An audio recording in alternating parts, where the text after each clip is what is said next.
side. I said, okay, you know what? This is this right here is these actions can be viewed as that. You gotta go, oh no, it's not. No, it's not. You gotta be 100%. You gotta be 100%. I get it. Okay, I get it. Nelson, Like can I you hear said, me?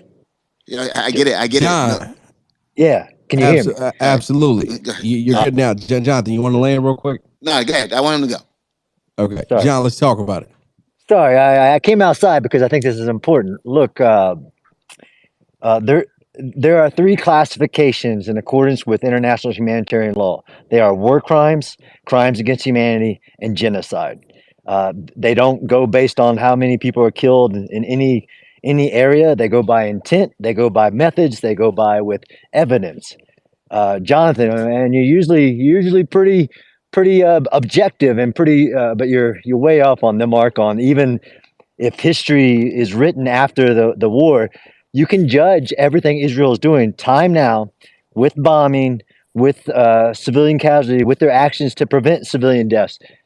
It's all judgeable. I mean, you just the use of the word genocide. Words have matter, actions have matters, evidence has matters. The war, the history of war, warfare, the history of the actual practice of genocide, and if you want to get in another category of ethnic cleansing, man, you're way off on this. And I don't want to use the dumbass classification, but I believe you're. Dumbass. Yeah, I believe in what you're saying. Like, look, yeah, we can absolutely stand with Israel, but still hold them accountable to their actions.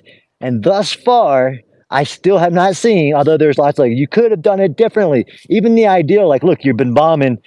Although everybody who says that don't take into account the number of rockets that have emanated from Gaza since October 7th.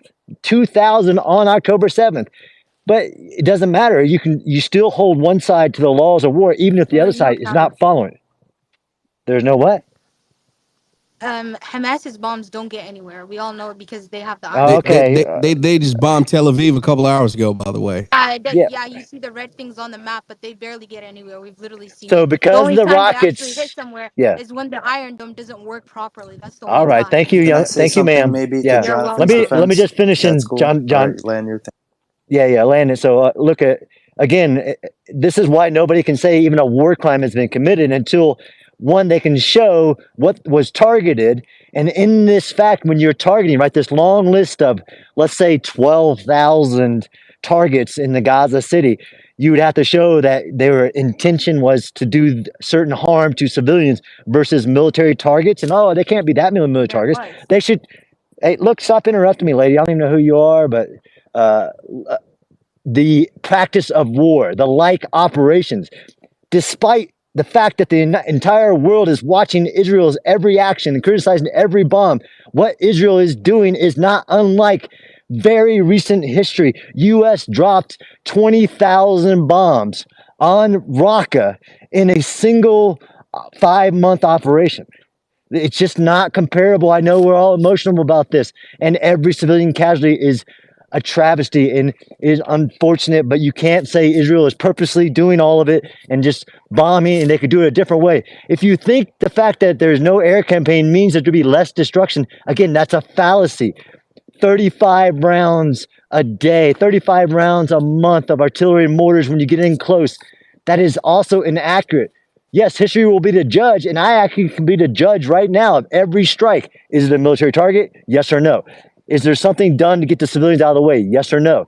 Those are the questions to ask, not, oh, this is genocide. That's just not, that's not I never, but I never factual. said purposely. I never said purposely. You just added Okay, that yeah, word. I know. No, okay, fine. Good point. Can I throw something out there maybe No, for wait, I'm Jonathan? almost done. I'm landing it, as Nelson would say.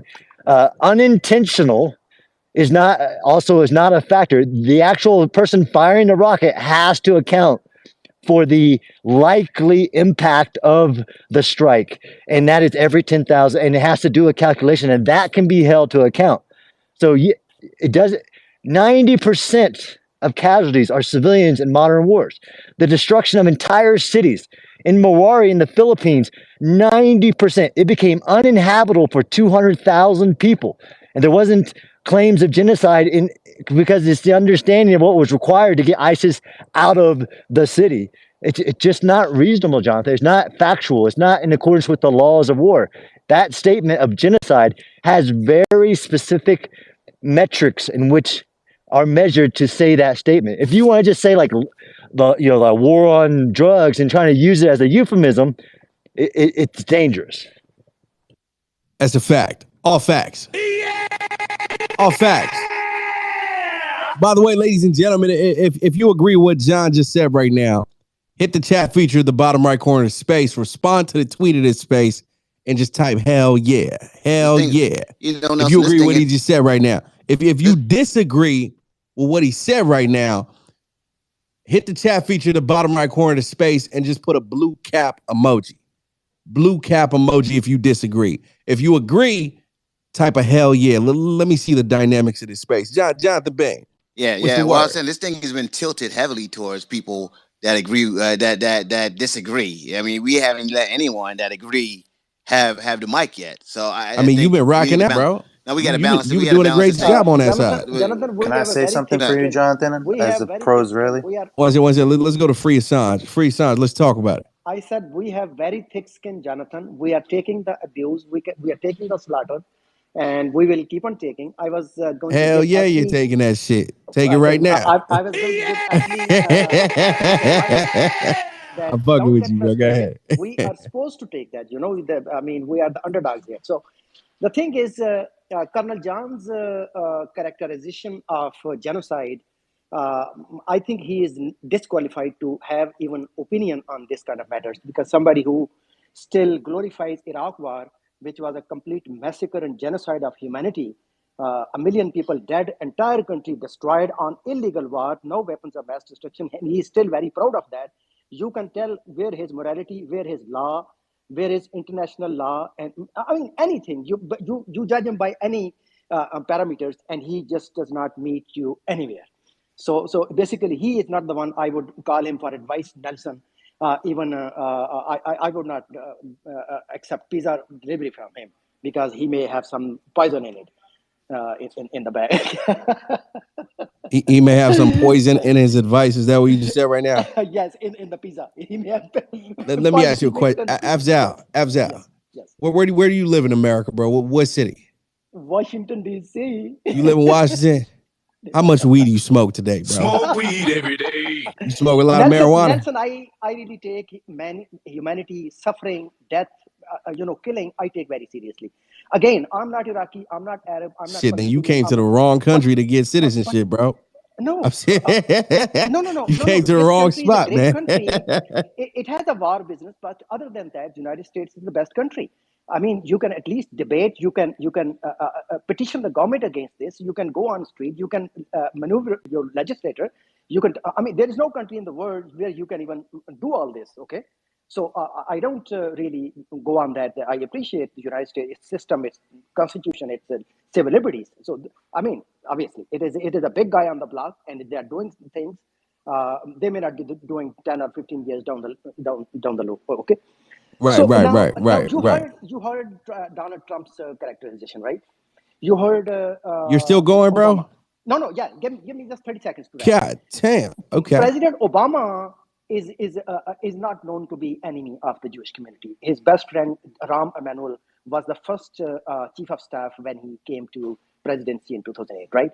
So I mean, very well in the community. I'm talking Jewish community. Large circle of friends throughout life. Now Donald Trump, his daughter married to a Jewish guy, so not enemy of the community. Now they cannot put blame of anti-Semitic on these two guys.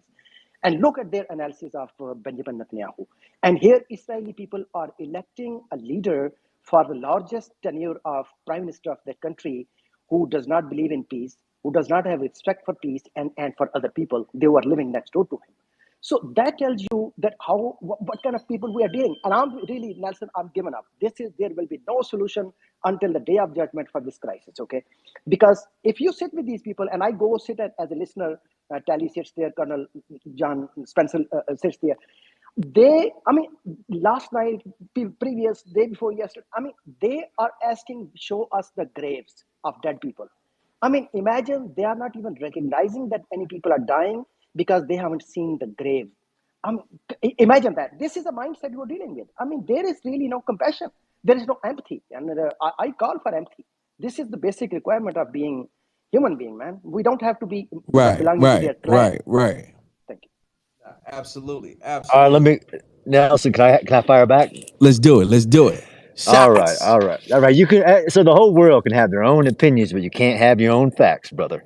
You can criticize me for service to my country, and you want to do that. That's fine. I did fight in the Iraq War. If you want to question the just warness of it, you can do that, and then and I 100% support that. That's right. But you don't get to generate your own facts on what is war crimes, crimes against humanity, or genocide. You don't get to create your own facts. You don't get to redefine the definition of the words. You don't get to redefine international humanitarian law. So I didn't hear anything that came out of you that was a fact. Not a goddamn thing. Afzal, I appreciate you, my brother. Appreciate you. Ladies and gentlemen, real quick. So I asked you guys to throw a hell yeah in the chat if you agree with John, and throw a cap emoji in the chat if you disagree. Listen, man, I mean, guys, whether you like it or not. And by the way, guys, you can click the chat feature at the bottom right corner just to see what everybody's saying. When I tell them to do that, I mean, you can look at it for yourself, man. It's a lot of people in here that think John is on point. It's a lot of people, right? But at the same time, I definitely want to go to somebody on the stage that disagrees with his perspective. Is there anybody on this stage that disagrees with John's perspective? Unmute your mic and let's talk about it. Well, we got two Jonathans here, so I don't want to say one to either side, because I think that there's a lot of characterization of this term genocide. Similar, you could say, about a word like Zionism, right? There's a lot of definitions that people have, so I'm coming at it like from a little bit outside, and I want to just say that I think what people have at first glance of what's going on in this genocide is they're worried about a way of life totally disappearing from this land.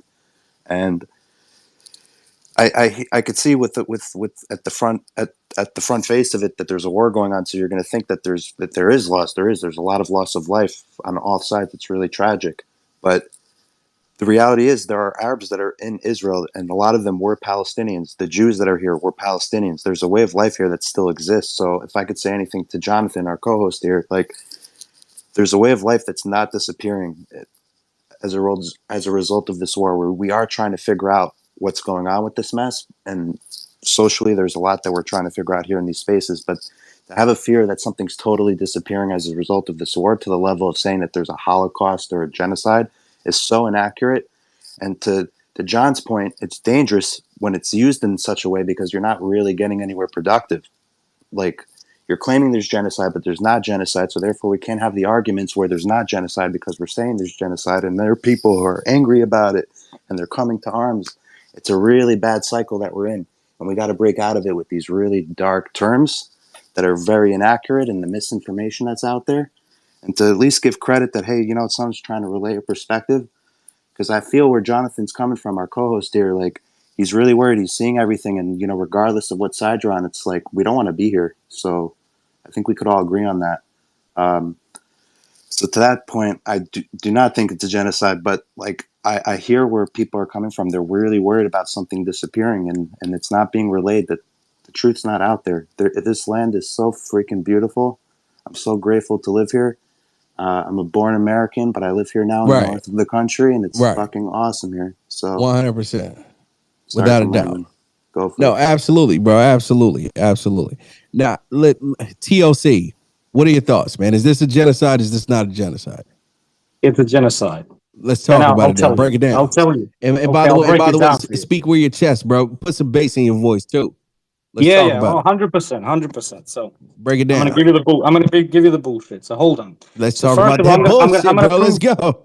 I'm gonna prove. The first thing I want to do is prove the intent, right? With facts. So let's we're not talking about just my opinions here. I'm going to talk with facts. Netanyahu on the 22nd of September came out and showed a map of the new Middle East with Israel without Palestine in it. So that's the first intent. He's giving a sign to the United Nations, representatives of countries all around the world, that Palestine is not existing. There's no West Bank there. There's no Gaza. So that's your prime minister, first of all. You've got a heritage minister who came out and said using a nuke was one of the possibilities. The only other dumbass I've heard of using a nuke recently is Putin, right? These are government ministers. He's been suspended now. Of course he has. But this is how they think. They had a public diplomacy minister who said on October the 13th, I quote, "Erase all of Gaza from the face of the earth, that the Gazan monsters will fly in the southern fence and try to enter Egyptian territory, or they will die, and their death will be evil. Gaza should be erased." She's no longer the diplomacy minister, but she's still part. She resigned, but she's still part of the Knesset. Their president on the same day, October the 13th, said, he said explicit, clear statement of intent that the whole IDF Palestinian is live people, on the spaces. IDF press conference is live now. the whole of the Palestinian people, he said, they're complicit in this. He sees them basically all as an enemy population. So he clearly said that, this notion that they're out there, that's, the civilians are not responsible is not true. This rhetoric about civilians not aware, not involved, it's absolutely not true. So they clearly see even civilians as part of this, right? So the intent is coming from the government ministers, your president, your PM showing the map of Gaza, your PM showing the map of Gaza not existing, Palestine not existing, and they're talking about nuking it and erasing from it. These are government. They're not even doing it hidden. They're doing it in public view, in public statements. This is not, someone who's eavesdropping on them in a closed room, right? They're telling you exactly what they're going to do. And then they're acting on it. With the blockades, the indiscriminate bombings, with everything they've done so far. Genocide in Bosnia was in 1995, 4.5 million people population. They killed 8,000 Bosnians. That was classed as genocide. So listen to this. Raz Sagal, he's a program director of genocide studies at Stockton University, right? These are experts in genocide studies. Real quick, right? Real quick. I'll land this. Wait. Just calm down. Just have dialogue with you. I'll toss it back to you, right? Yeah, go for it. You mentioned 4 point something million people dying in Bosnia, correct? No, they didn't. Not 4 million. There was a population of 4.5 million. 8,000 were killed, massacred, and that was classed as genocide. That's whataboutism. That's what they're called, Nelson. That was called a genocide. That was classed as genocide because genocide has you have three acts in genocide: killing, causing serious bodily harm, and measures calculated to bring about the destruction of the group. And even if you kill as many people as you can in a short space of time, that can be a genocide. It doesn't mean wiping out the whole population. So just killing so many people in a short space of time, that can be classed as a genocide under the Geneva Conventions, right? So this guy, Ras Sagal, he's a director of genocide studies, like I said. He said this is a textbook case of genocide, right? He said they meet all those three, even up to now, they meet those 3 points of genocide. The mass level of destruction, the total siege of basic necessities. Like, people don't understand, it's not just the bombs dropping. People are going to be dying from malnutrition. People are dying from disease because there's sewage everywhere. There's not enough medical supplies, and there's loads of evidence for it. So all these things, I've just shown you what the intent is from the top, from the government, from facts, from their statements, from public statements, and this is how they're enacting it. Man, oh man. Okay. All right, Nelson, can I give a shout give a little I mean, shout hell out? yeah, John. Yeah. All right. Yeah. So that was pretty good. There are some kernels of truth in there. I like it.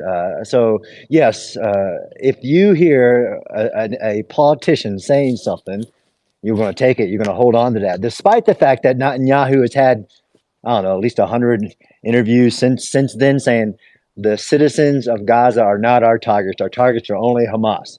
And if you like to bring in facts that are about Palestine versus Gaza's Palestinians, and in bringing in the intractable, wicked problem that is a two-state solution or a one-state, two-people solution, you're pretty good though, trying to prove intention from comments made, despite the overriding just the quantity of comments made in support of distinguishing between combatants and non-combatants.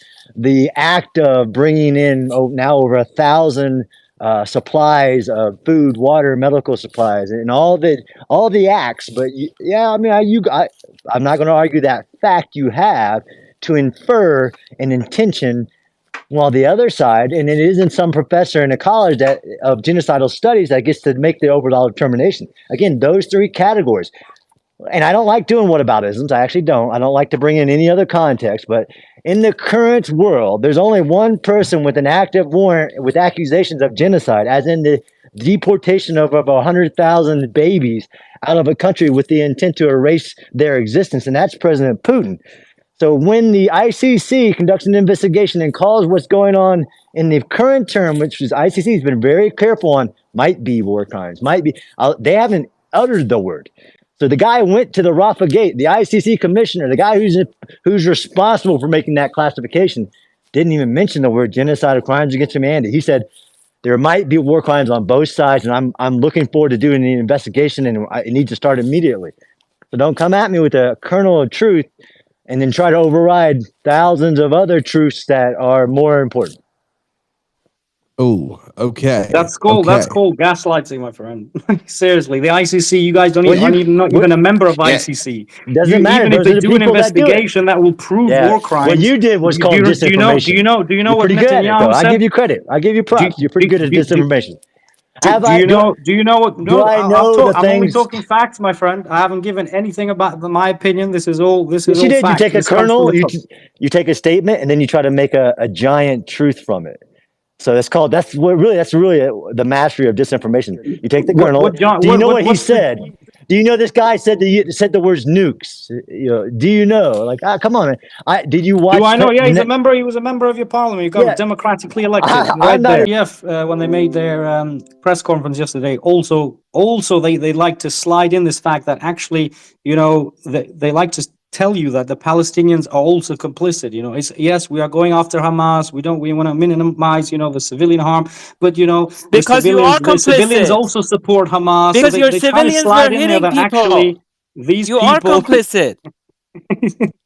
One second, my brother. Let me get one mic on TLC, and I'm gonna go to Aiden right after that. So TLC. what I'm saying is basically they're painting this picture coming from their president's statement I read out that the Palestinian civilians are also complicit because they also are involved with Hamas. It's not just that we don't want to help them or we care about them. They also want to paint a picture that they're part of the whole problem. Okay. Thank you. There's combatants and there's non-combatants. There's legal targets. There's illegal targets. We're talking There's semantics, my friend. You're using No, wordplay. no, I'm not. Yeah. I'm using the words that matter. You want to use genocide. Yeah, all right. Go ahead, John. Nelson. Jonathan, may I please answer? Is there No, really it's about my the turn. Actually, I have parliament? a question for both these gentlemen. So, All right, let's do it. yeah, thanks. Yeah, hey.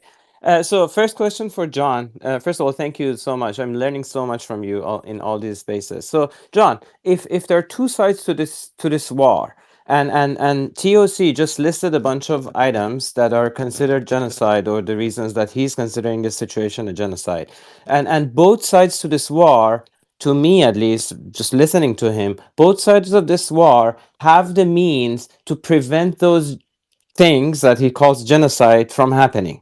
So, I mean, Hamas can also prevent those things from happening, and IDF can also do that.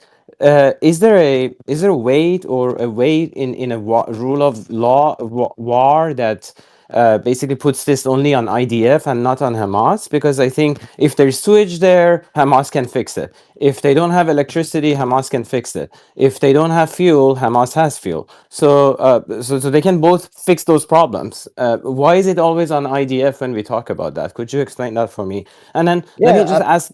Yeah, go ahead. No, I just had a question for TOC. Sure. If Sure. So for me, that's a great point. But sorry, I got an echo. You can you hear me? Yeah, we can. So okay, sorry. So no, it's a point. Does and again, to say I'm pro-Israeli, I'm pro doing the right thing. So yes, you could look at it. Both sides are responsible in this war for all the protocols, all the prohibition, all the legal acts.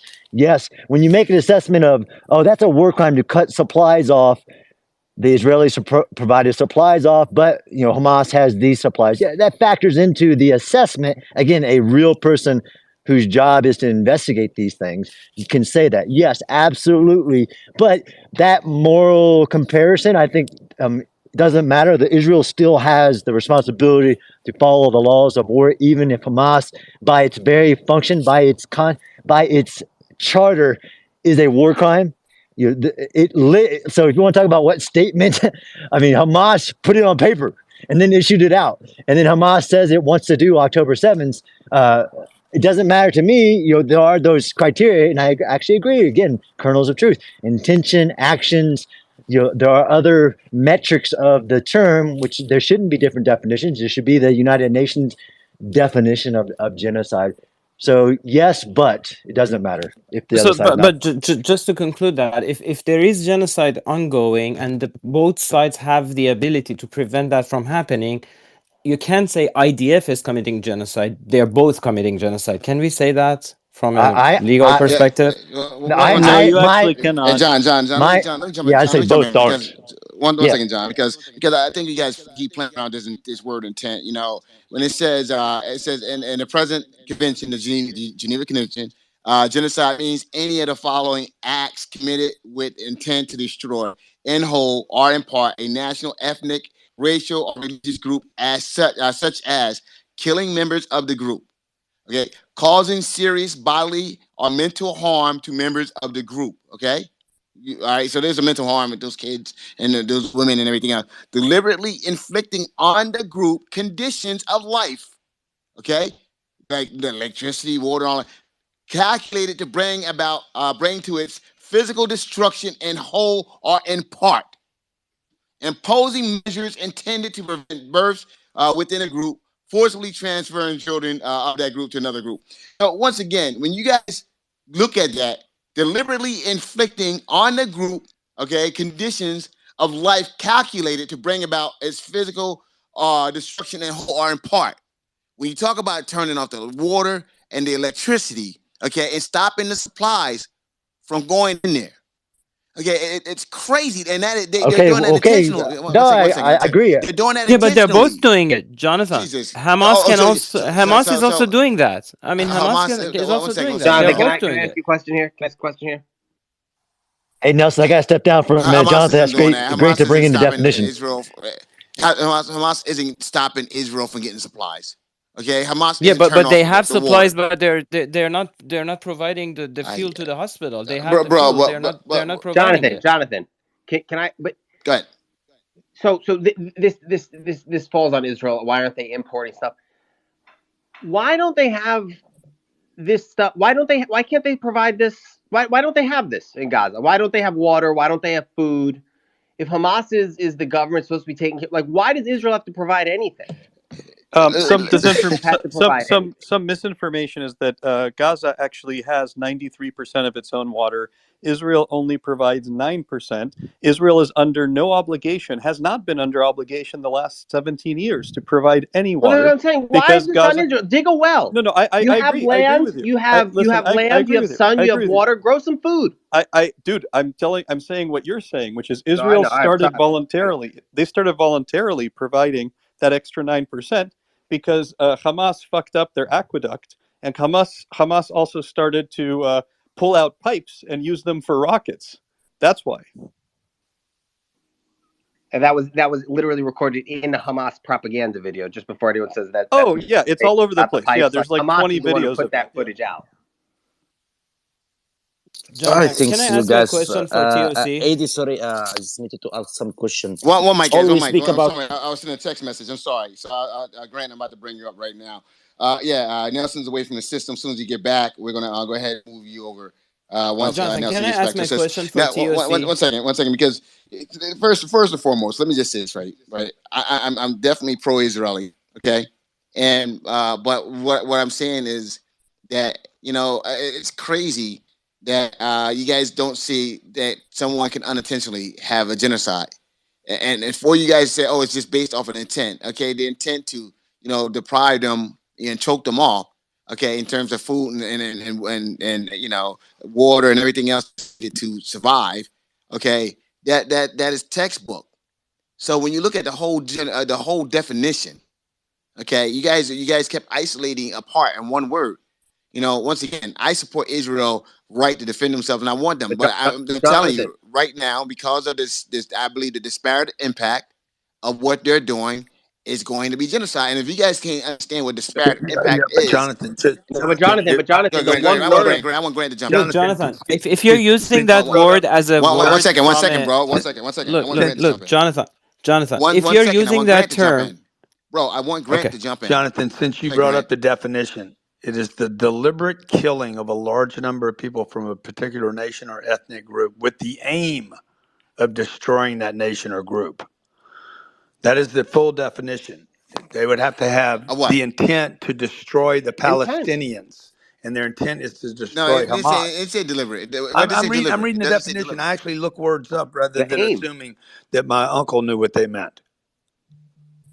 Look it up in the Okay, dictionary. I'm reading it directly from the Jonathan, Geneva Convention. Wait, I'm reading it directly from the Geneva Convention. Okay, well maybe they need to look it up from the national definition and the international definition. It is the aim of well, what does the Geneva destroying a Convention say? nation What does or the a Geneva group. Convention say? But Jonathan, One mic, bro. Someone's talking. Grant, go ahead, finish up. No, what I was saying was the Geneva Convention has to use, here it is, a crime committed with the intent to destroy a national, ethnic, racial, or religious group in whole or in part. Okay, they're not trying to destroy the Palestinian people. The intent is not to destroy the Palestinian people, it is to destroy Hamas. And they made that clear from the very beginning. So why they don't So arrest by the definition, people in One Qatar? mic, bro. One mic.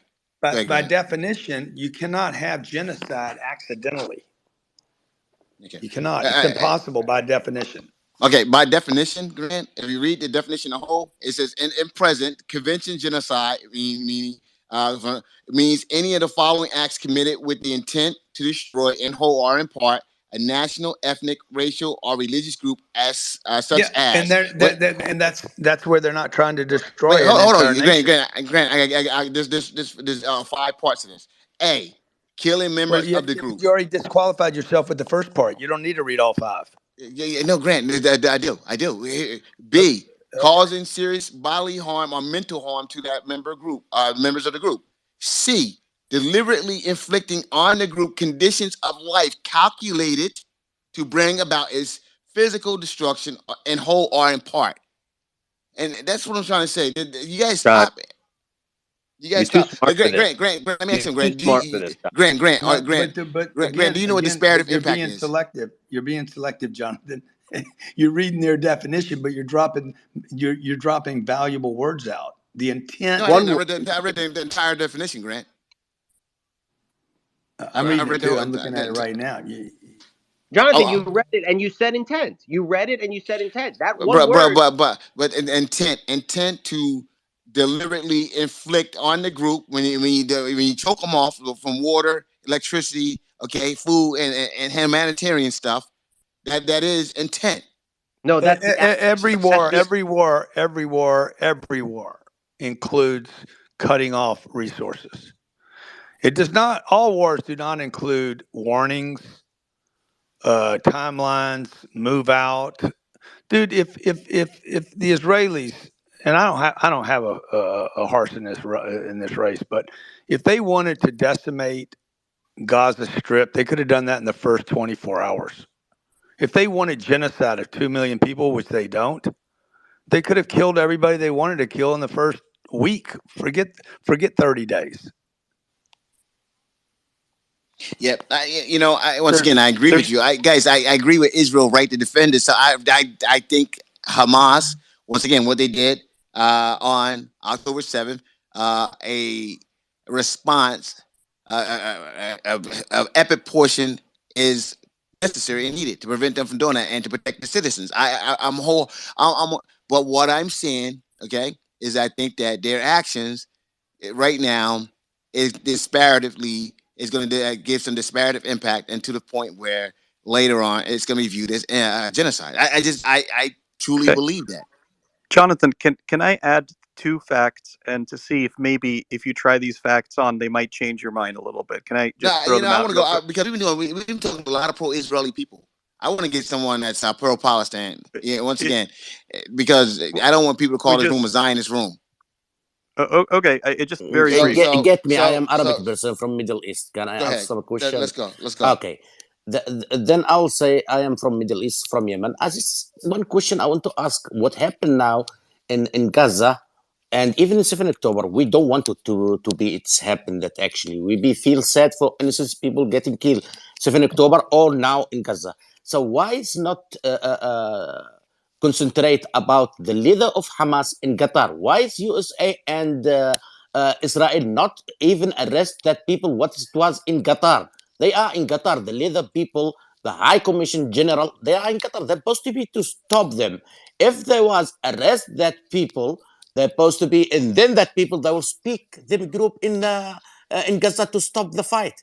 But what I see at the moment, I see it is actually it's now Putin. I think she still only have 20% from Ukraine, and then he will take it. And US now she need all the fight to be happen in Gaza for all the body or everybody in the world to see what happened in Gaza and to forget Ukraine. And actually, she's actually 100% is USA. It's losing a lot of things with Europe in Ukraine, and but they couldn't speak about it at the moment. This is why we see the fight at the moment and innocent people to get killed in Israel or in Palestine. Thank you so much. May I've I got a please quick. answer? May I answer him? Go ahead. Okay. I'll go super quick. So first, Israel has taken out over 64 commanders of Gaza. They've named them. They've published their names. People who shoot the artillery, the missiles at Israel, at civilians. But second, Israel's objective is not to take out the head of Hamas. Israel was very clear, and they follow the Geneva Convention and kind of the laws of international combat when they said we have three objectives. One, get rid of terrorists in the south, right? Number two, we're going to go in and we're going to destroy Hamas's capability to do this right now to us. They won't be able to fire any more rockets, etc. And number three, we are going to depose them. They will no longer be in charge of Gaza, period. Now, in order to do that, simply assassinating Ismail Haniyeh or trying to pressure Qatar to, deport him for trial is not going to accomplish that. And in Israel's, kind of support, Hamas went on TV and they said, we're going to do October 7th another 20, 30, 100, 1,000 times. They have said they have genocidal intent. It was in their charter. And in 2019, even after they changed their charter, they said on video, we call on Muslims worldwide to attack and murder Jews everywhere, including Israel. That is on video, right? That's Fatih Hamad, one of the top two leaders of Hamas. So that's what they need to do. They're going to destroy as much of Hamas's infrastructure as possible, and they're going to kick them out of Gaza. And I agree with that 100%. Just may I please continue? Go ahead. Were you interrupted? Maria, were you interrupted? Yeah, I just want to continue whatever the guy before me said. Oh, okay, About okay, Qatar. okay. All right, go. So you want to go next? Let's go. Qatar is playing a dirty game because, from one hand, she basically pay all this money to attack us, and not only to attack us, it's about all the money they send to all the university, the top university in Europe and in United States, just to spread hate for Jewish and hate for Israel for so many years, and now we can see the result about all these protests. The other things that I want to tell you that right now Qatar is saying, I don't know if it's true or not, that they are helping us to get our hostages. So basically, we cannot do anything to Qatar because they are saying they are trying to help us. Probably in the end of No, they have the this, gas. They will stop the gas in Europe. yeah, probably after the war, we're going to finish with Qatar. The problem is that the American, because the American have bases in Qatar, and it's talking about like it's billions of money, and no one really can do anything to Qatar. So I can tell you that they are above the law, and it's very very sad. Qatar, they will kick Okay. out from the gambling, actually. They have a big Okay. gambling in the world, so. Okay, Zev, are you there? Zeb going twice. All right, so Yeah. What's up? what jump in? What do you got? What do you got for this? Well, which point? Sorry, I was. Yeah, I'll bring you back up. All right. So I'll bring you back up, Jonathan? bro. Yeah. So yeah. Hey, if you're on the stage, I need you paying attention. I need you to have your hands up. I need you guys ready to go when we come to you. All right. Don't tell me So what to do, man. That's genocidal.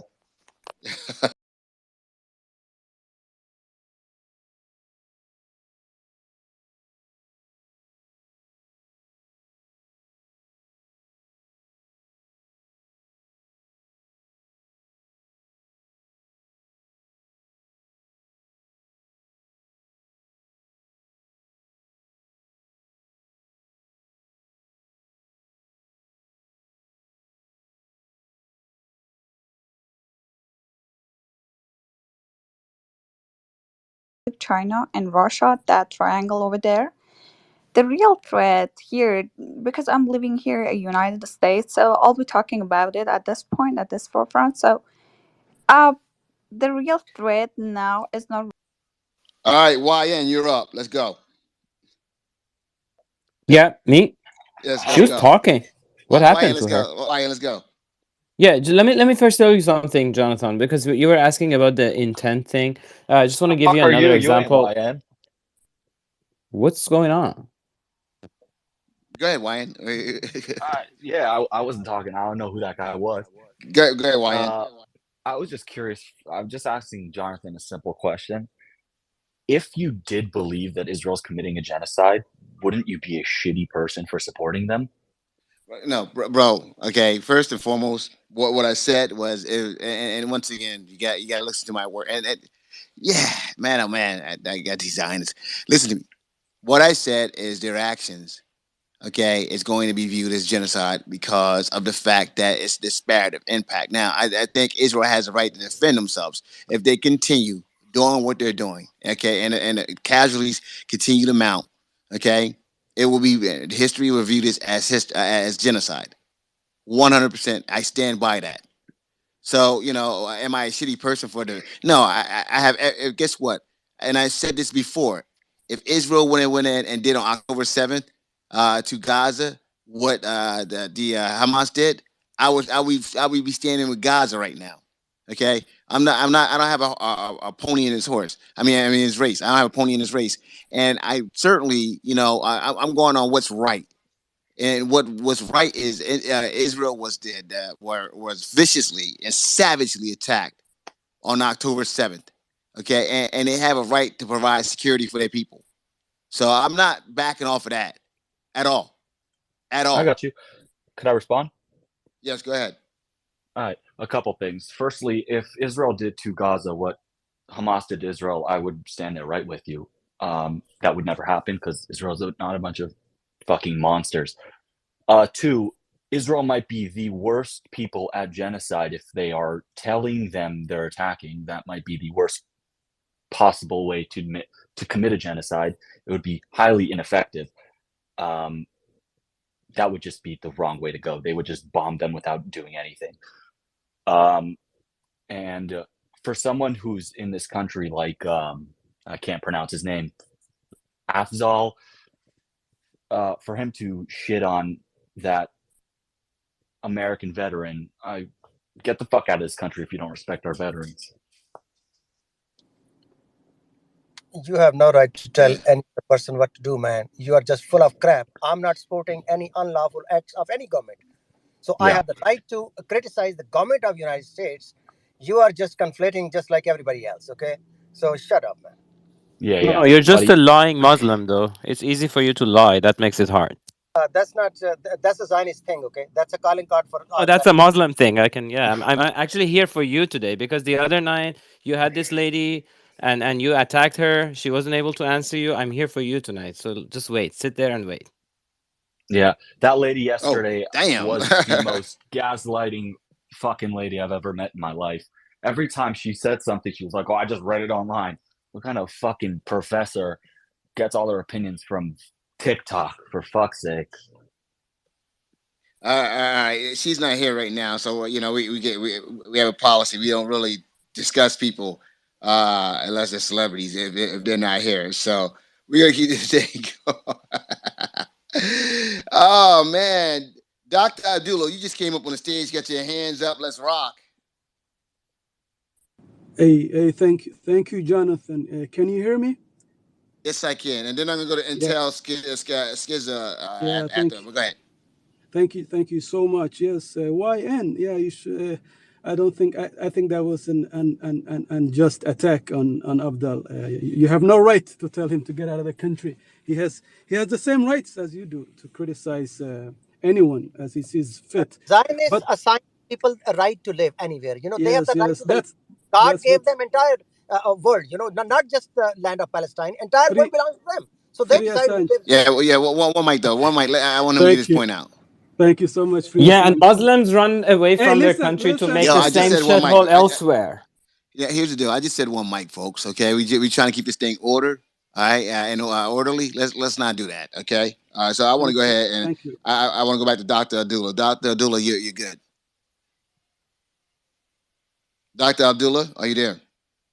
Yeah, sorry, I was muted. Aiden, be nice. Don't make this about religion. I support the Iranian people's right to be free from the mullahs. So please do not attack us because we're Muslims. That's an unfair attack. Okay, so keep that. I Keep didn't that. attack you. I only No, no, no. attacked the Bro, bro, bro, lying bro, bro, Muslim bro, that is on bro. the I don't I stage. want. I heard. didn't Okay, attack you. bro, listen to me. That's my Please, last let me time. finish. Let me finish. Let me finish, please. Yeah, I heard what you said about Abdal, and that was an attack on us, on all of us as Muslims.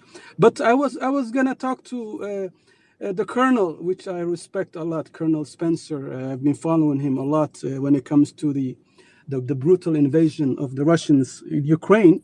So I was just gonna ask him about because he's been commenting on the situation in Gaza. And the US government assesses that there is a high level, unacceptable level of civilian casualties. But he has not commented on that. Every time when someone mentions that, he says that no, we cannot trust the numbers and stuff. But it's the US government officials, the State Department, they are telling the Israelis this is unacceptable. It's high. There's and the French president also said the same thing. But the problem is that a lot of the people who think that the Russians are committing atrocities of innocent Ukrainians are denying the fact that there are innocent civilians who are also suffering in Gaza. Israel has the right to defend itself, to destroy the terrorist group Hamas, but they don't have the right to destroy and cause such mayhem in Gaza. And the thing that really scares me is all these right-wing government officials in Israel. Every day they have to suspend another official, a minister, because of the comments they're making. And that's not helping the situation. And that's why a lot of people are not happy about what's happening in Gaza. It's unfortunate. And I hope the situation on the ground changes very quickly and things improve when it comes to the high level of casualties. We cannot say one time that the Russians are committing atrocity in Ukraine and then deny that the Israelis are doing the same thing to the Palestinian people. That's all I wanted to say. Thank you so much. Appreciate you. I absolutely appreciate you. I want to go up to Intel. You got the mic. Nelson and John, it's And been a there you while. go. There you go. You get. Yeah, so I think we beat the the argument on like the definition of like what is genocide. So I'm gonna move that point off the table. But in terms of like the broader conversation, like is this a genocide? I'd also have to say no, it's and why would I say no, it's not? Besides the targeting that Israel's done, um, that is within the framework of international law and is exceeding every standard that has been set forth on how you conduct aerial bombardment. Also, in terms of why Israel is striking what it's striking, is because Hamas is breaking half a dozen laws on numerous conventions, whether it's the Hague Convention of 1907 or 48, or really any of the post World War II conventions. Hamas is using what is supposed to be protected civilian infrastructure to shield military activities which is vagrant violation of every international law and norm, and turns those protected civilian structures into valid military targets, known as dual-use infrastructure. And when they embed themselves, like entrench their position so deeply within civilian confines, that's another war crime. Not wearing a uniform, right? Like we see Hamas in their parades. They have uniforms. You can look at their parades. They have black uniforms with green bandanas. We have not seen a single Hamas fighter since October 7th actually wear that uniform. Every single video since October 7th of Hamas, they're wearing civilian clothes, right? Like they pick up an RPG or machine gun, they fire it, and then as soon as they start getting return fire, they drop the weapon and they blend in with the civilians, going, "Oh, well, you can't shoot us now." That's another war crime.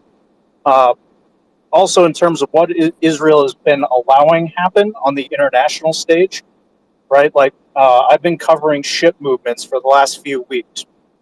There's 3 different international maritime humanitarian relief efforts that are being coordinated with Israel to assemble various flotillas or fleets, whatever term you want to use, of ships that will be in the near future making landfall at Gaza port and will be able to start offloading humanitarian aid in mass by cargo ships and military ships into Gaza City directly. If this was the actions of a genocidal entity, those supplies would, like, there wouldn't even be a conversation of allowing such ships anywhere near. Currently, you have just that's currently deployed. The Italians have 2 ships, a volcano class logistics vessel. They also have an amphibious docking ship, right? The French have 2 of their amphibious transports that have been retro converted into hospital ships that are also off the coast. The Dutch have announced they will be sending a vessel. The Indonesians have announced that they'll be sending a vessel. Then you also have Turkey, who's been doing their kind of like their own series of naval movements to bring supplies in. Then you also have the president of Cyprus a few days ago at the conference in Paris, something like the International Conference on Humanitarian Aid for Gaza in Paris. Cyprus announced a 5-stage plan to assemble its own international flotilla. Okay, so what are you trying to say? What the point you're making? Yeah, the point is, like, if this was genocide, Israel would not be coordinating with all these countries to allow the transfer of crucial humanitarian aid directly into Gaza port. That has not happened yet because the ships are still sailing to Cyprus, where they will be inspected to make sure there's no weapons, and then they'll be allowed to safely transit to Gaza City. Like, if Israel was out on a campaign of genocide, they wouldn't be having any conversation. Yeah. And also in terms of the targeted strikes, like there's a difference between precision bombing versus carpet bombing or saturation bombing, right? Like saturation bombing is like envision World War II, Korea, Vietnam, World War I, where you just get like 500 planes and just drop tens of thousands of bombs, right? Like the bombing of Tokyo, we dropped in 1 2-hour period, 2 hours, right? The firebombing of Tokyo, we dropped 30,000 bombs in 2 hours on Tokyo. Like Israel has not come close to that. And what the strikes that we've seen by Israel are precision strikes targeting, like you can see video after video released by the Israelis, right? Their bombs are going into like, absolutely, specific window on like the 3rd floor of a building. You can't get any more pinpoint than that. And again, the humanitarian aid aspect, like if this was a campaign of genocide, Israel would be having zero discussion for absolutely. You just said that. Relief. Yeah, absolutely. No, listen to me. I don't think Israel is deliberately committing genocide. And I know you guys are like, oh, you can't do that because it's not intent. I think the net result will be genocide if they continue down the path they're doing right now. So I'll say that right there. That's just that's what I'm going to say. But what I want to do is I want to move on. We got Brian. Brian's been on the stage for a while. Let's go, Brian.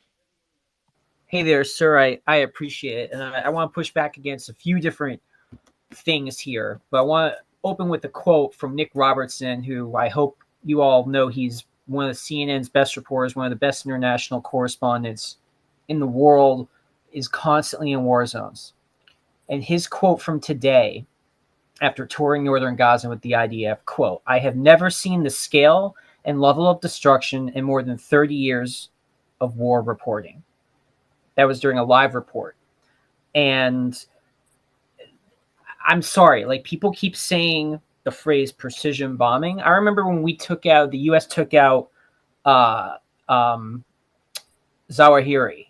We sent like a small missile with like a knife through like a window. Now, I'm not saying that's what Israel should be expected to be doing here, but when you look at the scenes from northern Gaza, it's entire sections, entire neighborhoods completely pulverized. That is not precision bombing. And I was just looking at some diagrams of and I'm not saying there's no precision bombing, but the assumption, because a lot of people just repeat what the Israeli military says and they're not questioning certain things. The assumption that every strike is somehow a precision strike because Israel says so is just, it's not accurate. And the problem that we have here is when you look at the scale of that type of destruction, again, this guy's been all over Russia, Iraq, Syria. He's been all over the place. He's been in all these different places. And I was reading early in the war, in the first week of the war, in terms of bombing of Gaza, Israel dropped some 6,000 bombs. That's way more in terms of the pace, because some other people have said, Israel's much more efficient than the NATO war against ISIS. It took way longer to get to some 10,000 something casualties, or 9,000, or wherever it was in Mosul. It took months. Took many months to get to those level of casualties. In Fallujah, there weren't even 1,000 estimated civilian casualties, and that also took quite some time. The fact that we've gotten to 10,000 in a few weeks, and you look at the level of destruction, and I'm not saying this is not all in Israel. I'm really, really tired of two things in this conflict more than anything else, apart from just the fact that innocent people on both sides are dying. One, people are saying absolutely outrageous, hateful, vicious things about large groups of people, not just soldiers, not just Hamas. People are saying terrible things about Israelis and Palestinians, about Muslims and Jews. The level of anti-Semitism and Islamophobia we're seeing is absolutely nuts. But then there's also just the one-sided. There's a lot of people where it's like, basically, yep, the side I'm advocating for can do no wrong. And I see so many things going on here that are just terrible. And it is true, Hamas does use these facilities, these civilian facilities, as staging areas where they put some of their tunnels and all that. But the problem is you have a lot of lying going on both sides. I'm watching a video now, and I just had one of my friends from Jordan go over the Arabic with me. There's one of the main IDF spokespeople, this guy, Hadari, I think. Yeah, Hagari, Daniel Hagari. He went into the hospital. Forget the name of it. It was the Children's Hospital, I believe. And he was there filming. This is what is called Hizbar. This is Israel's public diplomatic effort to persuade people. And he's pointing at something that he says is a list of terrorists' names of hostage keepers. And he points at it as evidence. And it's a taped Arabic schedule on the wall that in reality is listing the days of the week. It could be anybody's schedule at the hospital. But they're filming this and saying, we found evidence of the terrorists and hostages and this and that. And this guy has a good thread where he goes through and debunks a lot of this video. And the simple fact of the matter is, and again, Hamas is ridiculous with their propaganda, okay? But there are videos and efforts like this where Israeli official spokespeople will go through all this stuff that just doesn't add up. It's like when Shireen Abu Akleh, American citizen, was killed. How many different explanations did they give? So when Israel simply says, this was a tunnel complex under this thing, and so we had the bomb, you can't trust. I'm not saying that there aren't situations where they do that and it's justified and innocent people die and that sucks, but there are other times where it's quite different. And I actually did an article, which I'll be happy to share later, but years ago, I'll just make this final point. I looked at Israeli doctrine, and you have Israeli generals and people writing like their like official philosophical backdrops of their military approach to things, where it's not that they're trying to kill civilians, but they literally are trying to cause maximum, quote, distress by creating suffering for civilians, creating a horrible situation as a way to kind of teach the population, this is what happens when you support these groups. And it's not that they're targeting people to kill per se, but death is part of that suffering. And these are people on the record saying this stuff, high-level Israeli military officials. So people want to take a look at that later. But yeah, I just wanted to get Thank you very much. Yes, thank you. Just a second. He said Good, more, half good. of the things that Hagari said. Hagari, he showed tunnel from the hospital and through the hospital, and he showed to everybody the RPG inside the hospital, and he showed a lot of weapons that use those, and also it was an evidence for hostages that was in the basement. So please, when you say something, you need to complete your sentences. Thank you. Sure, I'll post the link where this gets debunked, and the Arabic doesn't actually say that. I checked with an Arabic speaker.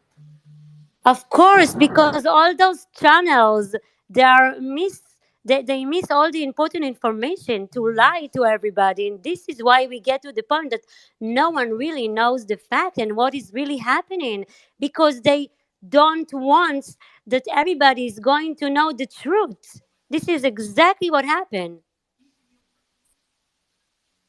But real quick, he literally said there were terrorist names. It was the days of the week in Arabic. So he was just pointing at some Arabic stuff, realizing most people won't know or question it. And he was trying to put a maximalist narrative. Oh, we got the terrorist names, and it's the days of the week.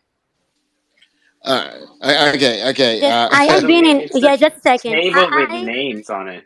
Now, I've been in many Arab countries, and I look at the news from a view that Arab people look at the news. And I'm telling you the truth because I'm speaking Arabic, and this is why I'm going also to the Arabs space. It's really, really miss a lot of information, and this is why so many years the Arab really, really hate us. But now they know the truth, and this is why they are coming to me and telling me, Moria, you are right. For so many years they lied to us, and now we know the truth. So please, when you are coming to a space on a panel, please just please say the whole entire truth, because this is exactly why people misunderstand the message. Thank you. Well, briefly, I'll actually agree with the point you made, which is quite accurate. In the Arab countries, a lot of times the news is just straight up propaganda. I became very good friends with a Syrian guy who told me he never realized Syria lost the war against Israel in 1967 until he came to Jordan, because his textbook and his news taught him that Syria won the war. So I don't dispute that. What I'm saying here is this IDF spokesperson filmed something claiming it was something else than it was. And I confirmed that with an Arabic native speaker who looked at the chart and said it doesn't say what he said. He said it was names. It's literally the days of the week. So that means it's not names. So I'm not saying there aren't other videos. I saw the thing with the RPG. Convincing. That was convincing. This, I posted the link in the thread if anyone wants to take a look.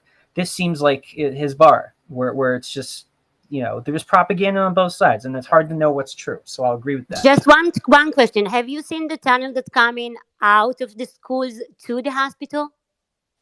So I was talking about a different video. No. It's the same video, honey. It's the same one. Did you see the link that I posted? Yes, and I saw the chart with the highlights. Yeah, it's the same hospital, and I saw the basement, and I saw the beginning of the video was about the tunnels, that it was 20 meters inside the ground, that's going inside the hospital next to a school. Have you seen that? I've seen other videos recently of other tunnels that were quite convincing. What I'm saying is you can't just immediately assume the IDF spokespeople are always telling the truth, because this guy is saying days of the week are names. I'm not disputing that I have seen multiple credible videos of there being tunnels. I have seen those as well. That's why I'm saying it's complicated. Even when Israel's right with the missile situation, with the Hamas or the PIJ rocket that fell and hit the other hospital weeks ago, right? That was pretty convincing. But then they released a doctored recording to try to add to their narrative, right? Because that would be even more convincing. Oh, we got the terrorists on the phone, and that was doctored and spliced where they already had evidence in their favor. But this is what Israel does. They will lie to make a more convincing case because they know that they can convince people more effectively. How do you know that that was doctored? I'm sorry. Lots of credible analyses from independent observers. I haven't seen anything from OSINT that say that that was not credible, but I have seen, listen, I'll tell you what, I have seen Mahmoud Abbas go on record as saying that the hospitals, I have seen Mahmoud Abbas say on record that Hamas is using hospitals for this, and I've also seen the UN, and I believe it was Amnesty actually in 2016 and 2018, say that these hospitals are being used, and they named a hospital as headquarters for Hamas. This isn't even like I'm in not doubt. disagreeing. I'm saying every time Israel says it's a hospital with a terrorist bunker underneath, it doesn't mean every time there's a terrorist bunker underneath it. There definitely are cases. It actually does, because they have the proof. No, and they Israel's release been the proof. proven to have lied, but there are times where they both. All right, there's a time recently, or sorry, in the last few years, where Israel claimed that they bombed.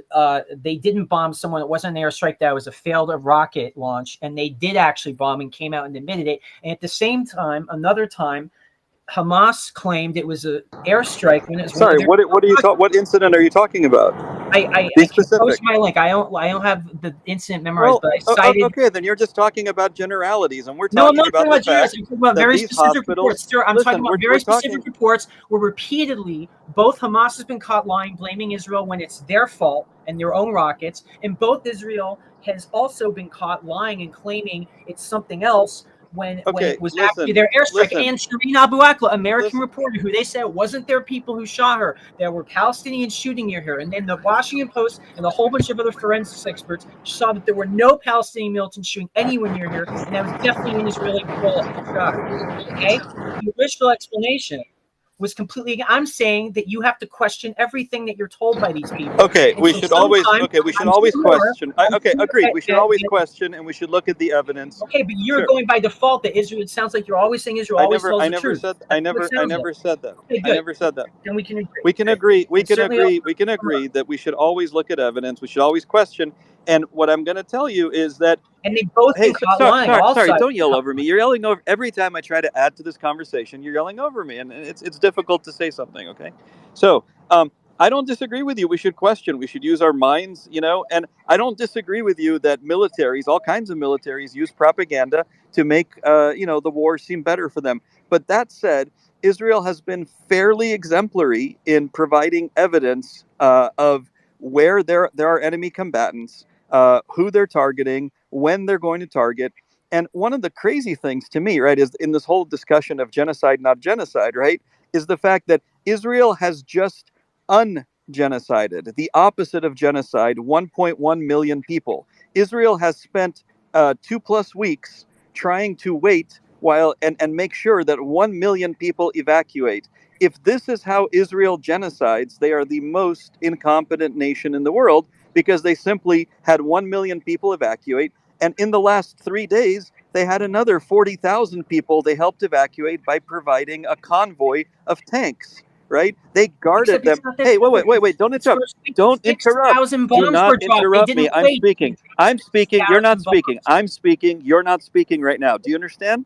Thank you. You've spoken for about 10 minutes straight. No, we're not having a back and forth. We're having you interrupting me every time I speak for more than 1 second. Yeah. One mic on it. One. Let's go. Yeah. So mute up, okay, and be polite, just like I've been to you. Now, Israel has spent 2.5 weeks evacuating people, letting them evacuate, and in many cases providing a convoy. That is the opposite of genocide. And just recently, there were videos of Palestinians with white flags, right, walking, tens of thousands of them walking, and Israeli tanks escorting them for safety, okay? That is the opposite of genocide, okay? And when Israel, if you want to genocide, as people have said, right, this is the worst way to genocide, is to have 1 million plus people evacuate, right? And the other thing I'm going to say, right, is when the US and the UK and other countries were bombing Germany and they bombed Dresden, Nobody is calling that a genocide, but a horrific number of people died, right? It's a tragedy. It's a fucking tragedy. We all understand that. But no one is saying that the UK committed genocide, right? And you had hundreds of thousands of civilians die in all the bombings against Germany. Millions of Germans, many of whom were civilian, right? Well over a million, several million Germans died, right, during the war. But nobody's saying it was a genocide because there was no goal there. And this is that one word that trips everybody up. But war Hey, crimes, hey, hey, hey, yes, mute up, people are mute up, war mute crimes. up, mute up. Thank you. No Mute one's up, saying that that's great. mute We should up, repeat that. mute up. Thank you. One mic. Yo, bro, I don't. Yeah, I got this. Don't do that. yeah. Okay. Thanks. That's a bad listening experience. Yeah. So Let's go. last sentence, right? The idea, right, that anytime you have 1,000 or 2,000 or 5,000 casualties, and some of them are children, tragically, that you must have a genocide is preposterous. Okay, because every war, as military experts on this stage and every other one have told you, has civilian and children casualties. Especially urban warfare, it oftentimes has 85, 90, 95% civilian to military casualties, right? So the whole point is intent. And what I'm trying to tell you is Israel's intent, right, leading up to this war has been the opposite of genocide. And they're not differentiating Palestinians, Muslims, or Arabs because Israel has a 21% Arab Israeli population who are equal citizens, who vote, who hold office, who take 14% of the seats in Israel's Senate, in their Knesset. So it's clear if Israel is evacuating 1 million plus people over the last 2 weeks and 40,000 people under tank guard in order to protect them from Hamas, right? It is clear that they are not trying to genocide Muslims, Arabs, or Palestinians. They are pursuing military aims. And unfortunately, that has involved the death of thousands of people, many of whom are civilian. That is unfortunate, but it is called war. It is not genocide. I actually agree. I never said genocide. I'm just saying war crimes and not enough care being taken care of. But I don't agree genocide is the right term. Thank you. And then for war crimes, I would just maintain that neither you nor I nor Jonathan nor anyone, and Jonathan's been very eloquent on this stage and he's a big supporter of Israel, and we really appreciate him. Let's just be honest, right? We got to give him some props there. But none of us know whether war crimes have been committed unless we look at each bombing, we look at what was the target, how many, terrorists or bro, were you sound like the male version of Siri. Anybody ever told you that before, bro? No, Jonathan. I swear to God, you sound like fucking Jonathan. iRobot or some shit. No, this is Nelson. Until this is Nelson, George. What's this up, is Nelson, baby. Let's talk about it, man. I'm back Nelson? In the building. What's up? I'm back to sorry, I wasn't looking at my apart, screen. Man. Sorry, guys. Good to see you, man. It's all good, man. Yeah, I was like, who the fuck is that? Is that Siri? Nelson, Alexa, I have to something go. like I just want to say thank you so much for having me. And one more thing is about the genocide and on the crime that you're talking about. When Israel is going to bomb a place, they are making a knock on the roof, which means they are warning the people to stay away from this place. And also they are sending like love notes. Be careful, this place is going to be bombed. Guys, thank you so much. And probably see you tomorrow. Thank you. Nah, I appreciate you for sure. I appreciate you. You know what? I'm about to pivot this conversation real quick. Right, I just got back, so apologize for not being here, Jonathan Bing. Hope I didn't make you wait too long. But that being said, right. So I need everybody to look at the tweet that I pinned at the very top. Right, look at that tweet right now. Okay, this is what the IDF released earlier today regarding Hamas headquarters in a Gaza hospital. Right underneath a Gaza hospital. Now, if you're in this space right now, you absolutely believe that these Hamas individuals, matter of fact, let me figure out a better way to spin it. If you're in this space right now, you completely believe everything you see in that video from the IDF. I need you to hit the chat feature at the bottom right corner of space, and I need you to type absolutely. Type absolutely if you believe everything you see in that video. If you think it's bullshit, you think it's fabricated, you think it's AI, hit the chat feature at the bottom right corner of your screens right now Respond to the tweet of this space and say propaganda. Say propaganda if you think it's bullshit. Type that right now in the chat. Bottom right corner of your screens. Respond to the tweet of this space with propaganda if you think it's bullshit. Now, if you guys click that, right? I posted that probably I posted it about 7 hours ago, right? It's got like 55,000 views. Now, if you guys scroll down and look at the comments, there's a lot of people who believe this is fabricated stuff. Okay, now I think this is a good topic for us to debate right now, because even on this stage, I'm looking at the chat. You do have a lot of absolutes in the chat, right? Starting with Afzal. I mean, Afzal, my brother. You tell me, right? You tell me what looks fake in that video to you. Break it down for me right now. 2 minutes. I'll be back in 2 minutes. You'll be back in 2 minutes. What, to go research some shit to add into your brain? Is that what it is? I'm just saying, man. I'm just saying. Yusuf, what are your thoughts? Is this propaganda or is this for real? Absolutely. The way it's been filmed is absolutely propaganda. The way it was filmed. I'm not saying you think it's propaganda. Bro, they showed specific parts. This video could have been a 20-minute video where we actually got educated on what is actually going on. The way the video's edited. All right, break it down. Break it down. Let's talk about it. That's just my opinion, bro. I don't see how people could blame a group, even if they're terrorists, even if they're like bad people with limited resources, for using those limited resources to try and gain power. It's like if you were to have a group of people in a room with limited resources, they would build within that room. They wouldn't find ways to fly over the room and now have pillars and strings with things attached outside the room. So when you have an open air prison and an army or terrorist group is being formed within that prison, right?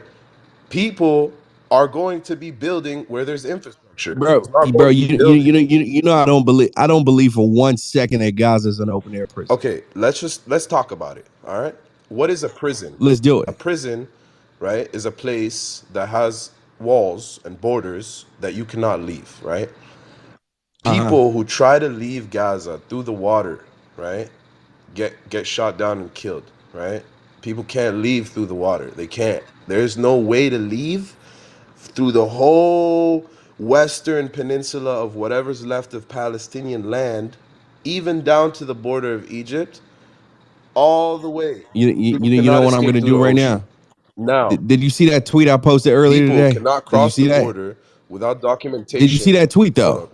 People cannot. Did you see it? Yes. People, I'll give you my response. You saw it? Okay. Shortly, okay. I'm going to pin it up top for everybody else. But go ahead. People cannot cross these borders without the proper documentation and papers, and there's no economy. There's no opportunity for job. Everyone's a refugee. Like if you understand the definition of what a refugee is, that's cap. Nelson, please hold up, brother, please.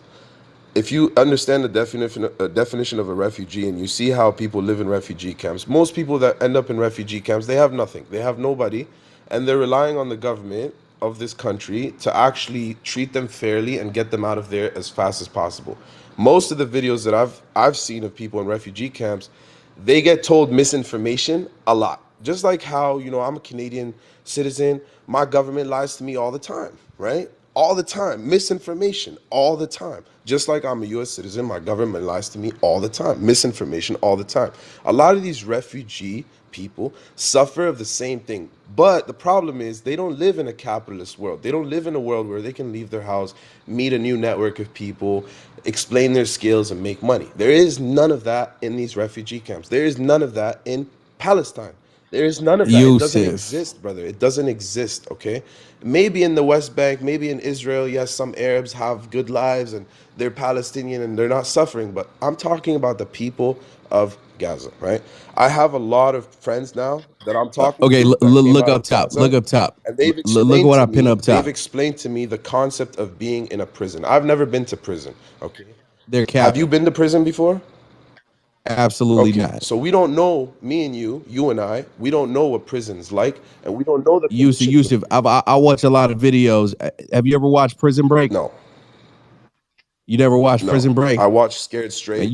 Man, you missed out, bro. I Damn. watched Come I on, watched man. Scared Straight and Here's like all these Holy other shows, shit. but I didn't watch Oh, Prison Break. Nelson, a little What's up, comment. Yehuda, my brother? How's it Yo, I'm going? What's not the Comment fighting for you. word? What, you guys want to take the stage? no, I can Yusuf. be. Yusuf, I got a joke for you. Are I'm you not here to married? make jokes, bro. We're talking about an open air prison. Okay. Sorry. You Yeah, I guys was want gonna me to say finish get my point? married, I then can you're hop not off so free. stage, brother. I Yep. don't mind. No, you Yusuf. Come on, man. Go Okay, ahead. thank you so much, bro. What I'm saying Why you is getting triggered, man? We're busting your balls, man. What's wrong with you? there's no doubt that the conditions of the people is worse than even being in a prison, because the prison that they're That's in right cap. now, right, is not, it's not a literal prison, it's a psychological prison.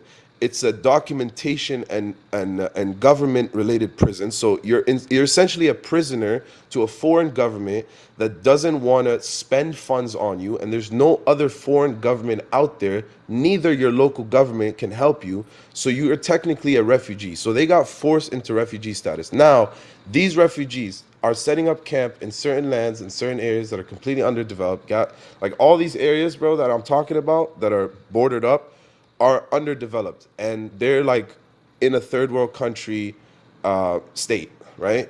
And even worse right now, literally based on the sanctions that are being put on them and all this stuff.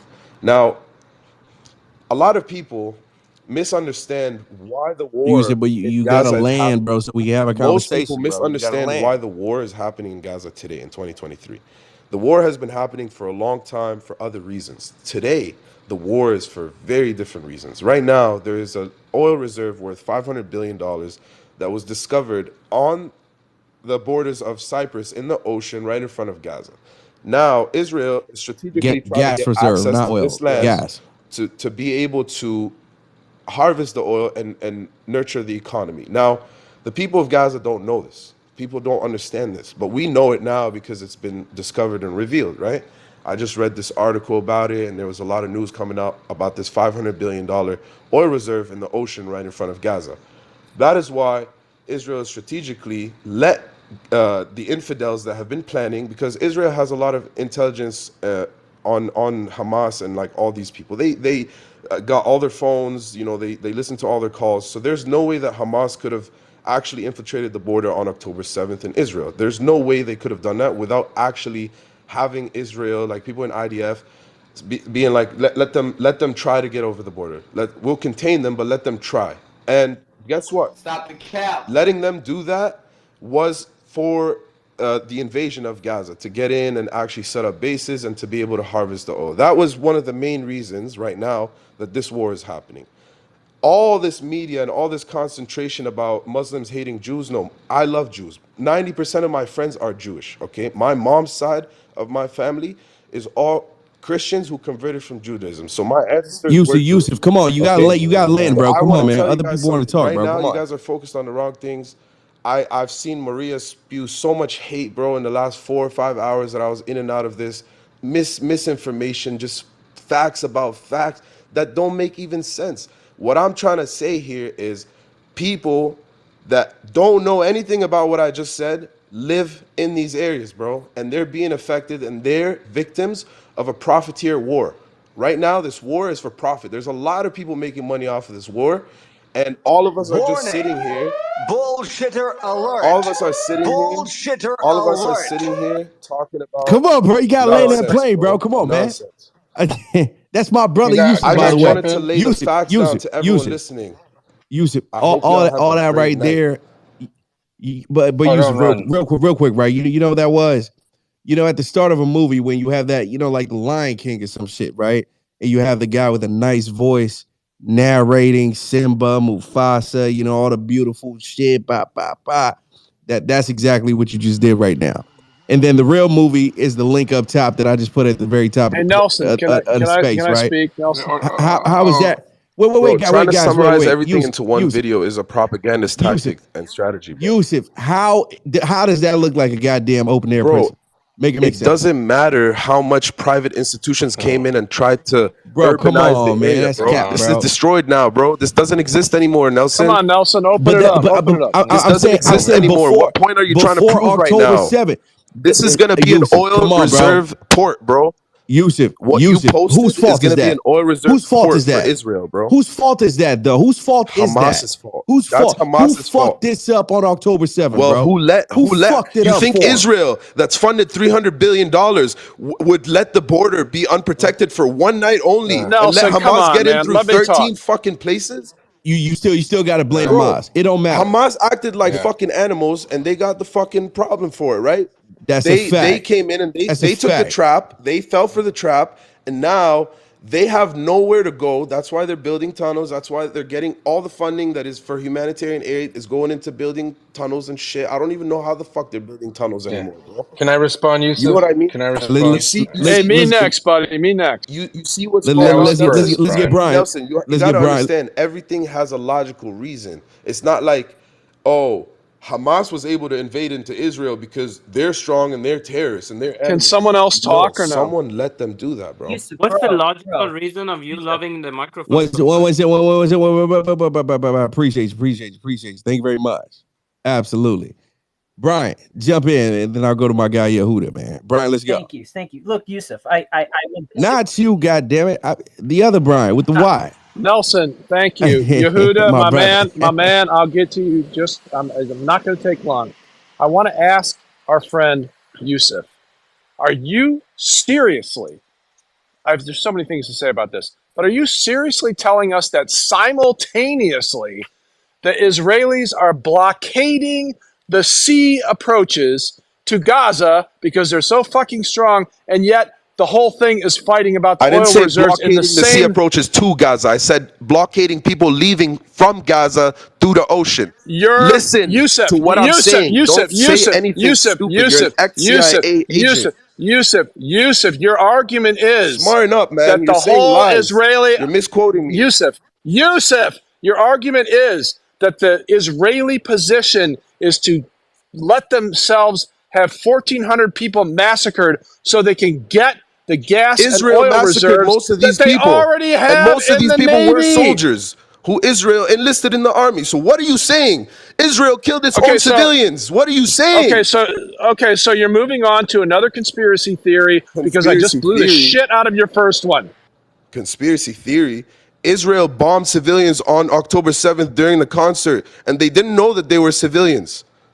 They just bombed the whole place. Who has the bombs? Who has the UAV? Yusuf, come on. Come on, Israel didn't do bro. that, man. Come on, bro. Yusuf, Are you guys blind to the videos that I'm seeing? Yusuf. Oh, for fuck's sake. Talk about your theory that you just said 2 minutes ago about how Israel launched this whole thing so they could get the oil and gas reserves. They have the Navy Time will prove me controlling right. the I don't ocean. need to prove my Why points would right they now. need to do that? Time will prove me right, brother. Okay, and I expect you to come on and apologize when time proves you bullshit. If I'm wrong, I don't mind saying that I'm wrong, but time will prove me right. Good. I'll hold you to that. Bullshit. Ladies and gentlemen, welcome to the show, man. Son, where'd you find this? We're talking about it. Yehuda, jump in. Let's go. Listen, I got to be honest. I made the joke. He said, "Have you ever been to prison?" And I said, "Have you ever been married?" The reason why I make a joke about it, Yusuf, is because the whole concept that it's an open air prison is a joke. It's a joke not just for the video that Nelson posted up top. It's a joke because, and it's actually an insidious joke. Maybe I shouldn't be laughing because the fact that many of the people who propagate this lie, they've used this to turn the world against the country defending itself from genocide. They've used it to say, well, we're not saying Hamas isn't responsible, but it really isn't because of Israel, and they made it an open air prison. Gaza could have even been more successful had they not had Hamas there. That's a fact. Everyone knows it. But they still didn't live in an open air prison. Hamas elected to fire rockets into Israel. They didn't force Hamas to fire rockets. There was no blockade from 2005 to 2007. We've beaten this to death ad nauseum. You could keep coming up every night and saying it to the people who never heard you. And I get it. It's your angle, it's your shtick. But let's go back to the conspiracy theories. Just because you say it's a fact doesn't mean people are listening to you and go, that's a fact. When you say outrageous things like, I'm a Canadian, and I know that my government lies to me every single day. About what? I mean, do you talk to the government every day? You drive to work? Like, what are you talking about? Like, they were building a road, the road gets built. Like, if everything No, is what a I meant by that conspiracy, is every then time I open the news, no, there's a I lot know. of Please, please, please. misinformation. That's it, bro. Well, okay, Prove me all right. In wrong. your Open the opinion, news right now. I, There's Yeah, I, mostly I, from your misinformation. side. I don't need to prove you wrong. You need to prove your outrageous claim right. If I Don't come and tell misquote you me and the say they're saddest outrageous claims because they're not outrageous claims. They're biased claims that's for not sure, misquote. but you're saying That's that not they're outrageous. misquoting you. Why? Because you're hearing them from someone who's a Muslim? That's not misquoting you. Misquoting you is if I said you said that. You don't know the difference. This is simple, basic, critical thinking, dude. I got to be honest with you. It's very simple. You're the one that is saying the most outrageous things, and if you have outrageous claims, extraordinary How are they claims outrageous? require Because they're extra. so foreign to you? Yusuf, How are they You know what's foreign outrageous? to me? If I ever actually hear you not talk over someone, that'll be foreign to me because I've never heard you just zip it. You've All used right. that argument against So multiple people. I've listened to you say this multiple times, bro. Jesus, Yeah, and it's still That's a true. dumb move to just make if against someone you who know, listens. you know, you do. Just mute the mic, talk into the mic while it's muted, and you'll get it off your chest, and everyone else can listen to other people. You're saying stuff that is palpably outrageous. Everyone who's heard it is thinking, "Wow, that's a little much." Even if they sympathize with your cause, they're thinking, "This guy's a little I'm off, saying what man." needs to So be said. if you want to, you're saying what you want to say, and just because you said it, oh, well, it's a fact, math teacher. I heard it from Yusuf. 2 + 2 is 8, because Yusuf said about resistance and open air prisons. It doesn't make sense. These are just words. It's verbal diarrhea. I had a professor that would say.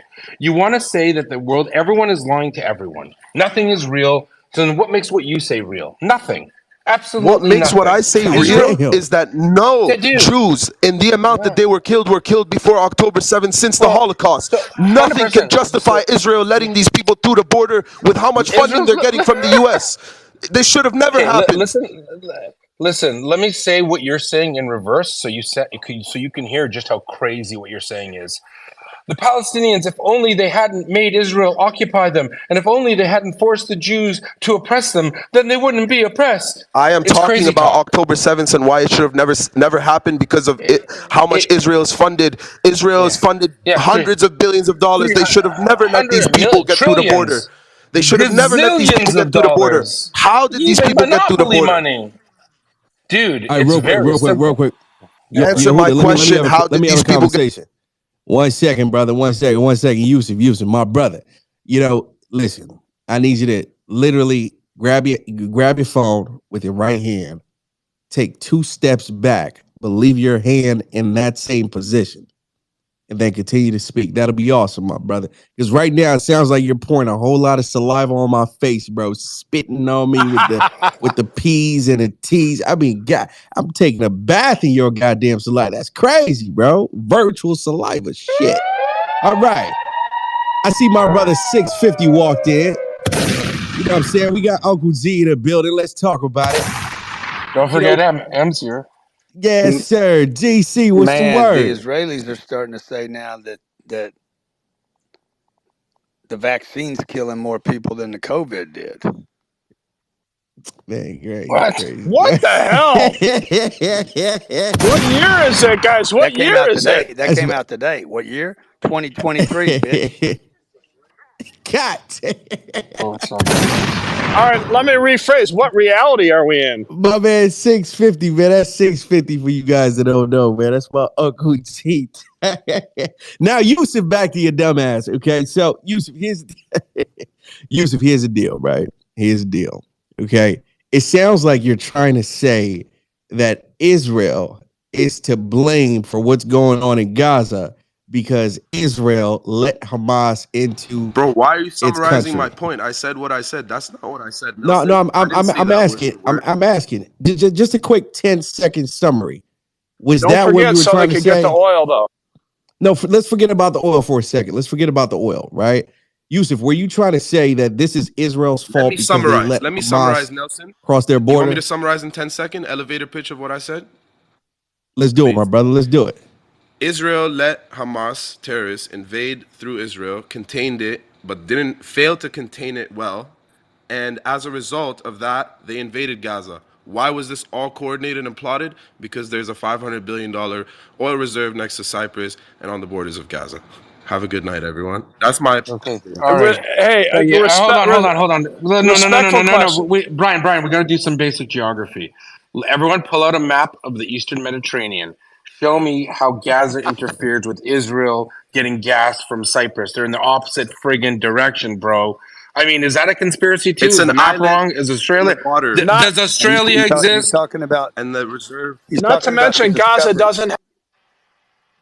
What do you say? What do you say? He's talking about maybe a $500 billion discovery 30 kilometers off the Gaza Strip in the Mediterranean. Yeah, he's talking about the gas. Yeah, I read about that as well. Yeah, but Hamas does not have a navy. How does that have anything to do with this conflict? No, Doesn't affect Brian. it. He's basically trying to say that Israel's trying to take over the Gaza Strip so they can get access to this recently discovered gas reserve underneath the ocean. Nelson, I understand, but they wouldn't need to do that because Israel has a navy. Gaza doesn't. Hamas doesn't have a navy. Are They wouldn't need. uneducated pawns used by both sides, right? Zionists. Used No, by who? but Yusuf, listen to what Brian is Muslims. saying though. What Brian is saying makes sense, right? Brian is saying, because again, think about it. This gas reserve is 30 miles offshore. That's why Hamas hasn't tapped into it themselves. It's still underwater. Hamas right? doesn't have the Brian funding to Brian tap is into it. saying, Israel does. 1 second. So who wants to? You got to listen to what Brian is saying. Okay, Brian is saying that Hamas don't even have a navy, right, to stop Israel from Hamas doesn't even have accessing. water right now. Bro, my brother, that's not the point. We're trying to talk about the gas reserve, right? So just calm down for a How second. would they ever get to the gas reserve? They don't even. Bro, you're Exactly. They don't even know it's there. Bro, okay, so why the fuck does Israel need to take over fucking Gaza to access the goddamn gas reserves in the middle of the fucking ocean? And it's gonna save them What the billions of fuck do dollars you if they mean do by it from that convenient? land. They're It gonna don't put a fucking, port bro. there. I mean, bro, a motherfucker could sail from the fucking U.S. to that goddamn gas reserve, and there's not a goddamn thing Hamas could do about it because those motherfuckers don't have a goddamn navy. That's the fucking point. That's exactly what's happening right now. So what's the point? Why are you bringing it up? Stop the coast of Lebanon, not Gaza. I'm bringing it up because that's exactly Hey, what's Yusuf, happening. That's what this war is. you should set up your own spaces. It's so funny. Muslims don't hate Jews. No one said Oh my God! Just keep moving down. Just keep moving down your talking points, bro. We'll catch up sooner or later. Yusuf, man, you crazy, nice. bro. Let him talk. Are you guys denying that Israel is trying to invade Gaza right now? Not No, only no, destroy no one is Hamas, but denying to it. Just also take continue. over the oil You know what? reserve? Thank God it Go could for be it. worse. Yusuf could be a vegan, and we wouldn't hear the end of it. God damn. All right. So, ladies and gentlemen, let's get back to the conversation, man. By the way, right? If you think what Yusuf is saying right now is crazy, I need you to do me a favor. Hit the chat feature at the bottom right corner of your screens, and I need you to type hell yeah. If you think Yusuf is off some shit tonight, hit the chat feature at the bottom right corner of your screens, respond to the tweet in this space, and say hell yeah. But here's the deal, though. If you agree with everything Yusuf is saying right now, okay, hit the chat feature at the bottom right corner of your screens and just type the letter Y. Type the letter Y if you agree with everything he's saying. If you think he's off of fucking Molly or something, then type a hell yeah. Drop it in the chat right now, and I want to tally this up. With that being said, ladies and gentlemen, welcome to the hottest goddamn show on X Spaces. We're officially in the building. And without further ado, I want to hear from, oh my God, we have a special guest, M, in the building. M, my brother, let's talk about it. Bring the sanity, M.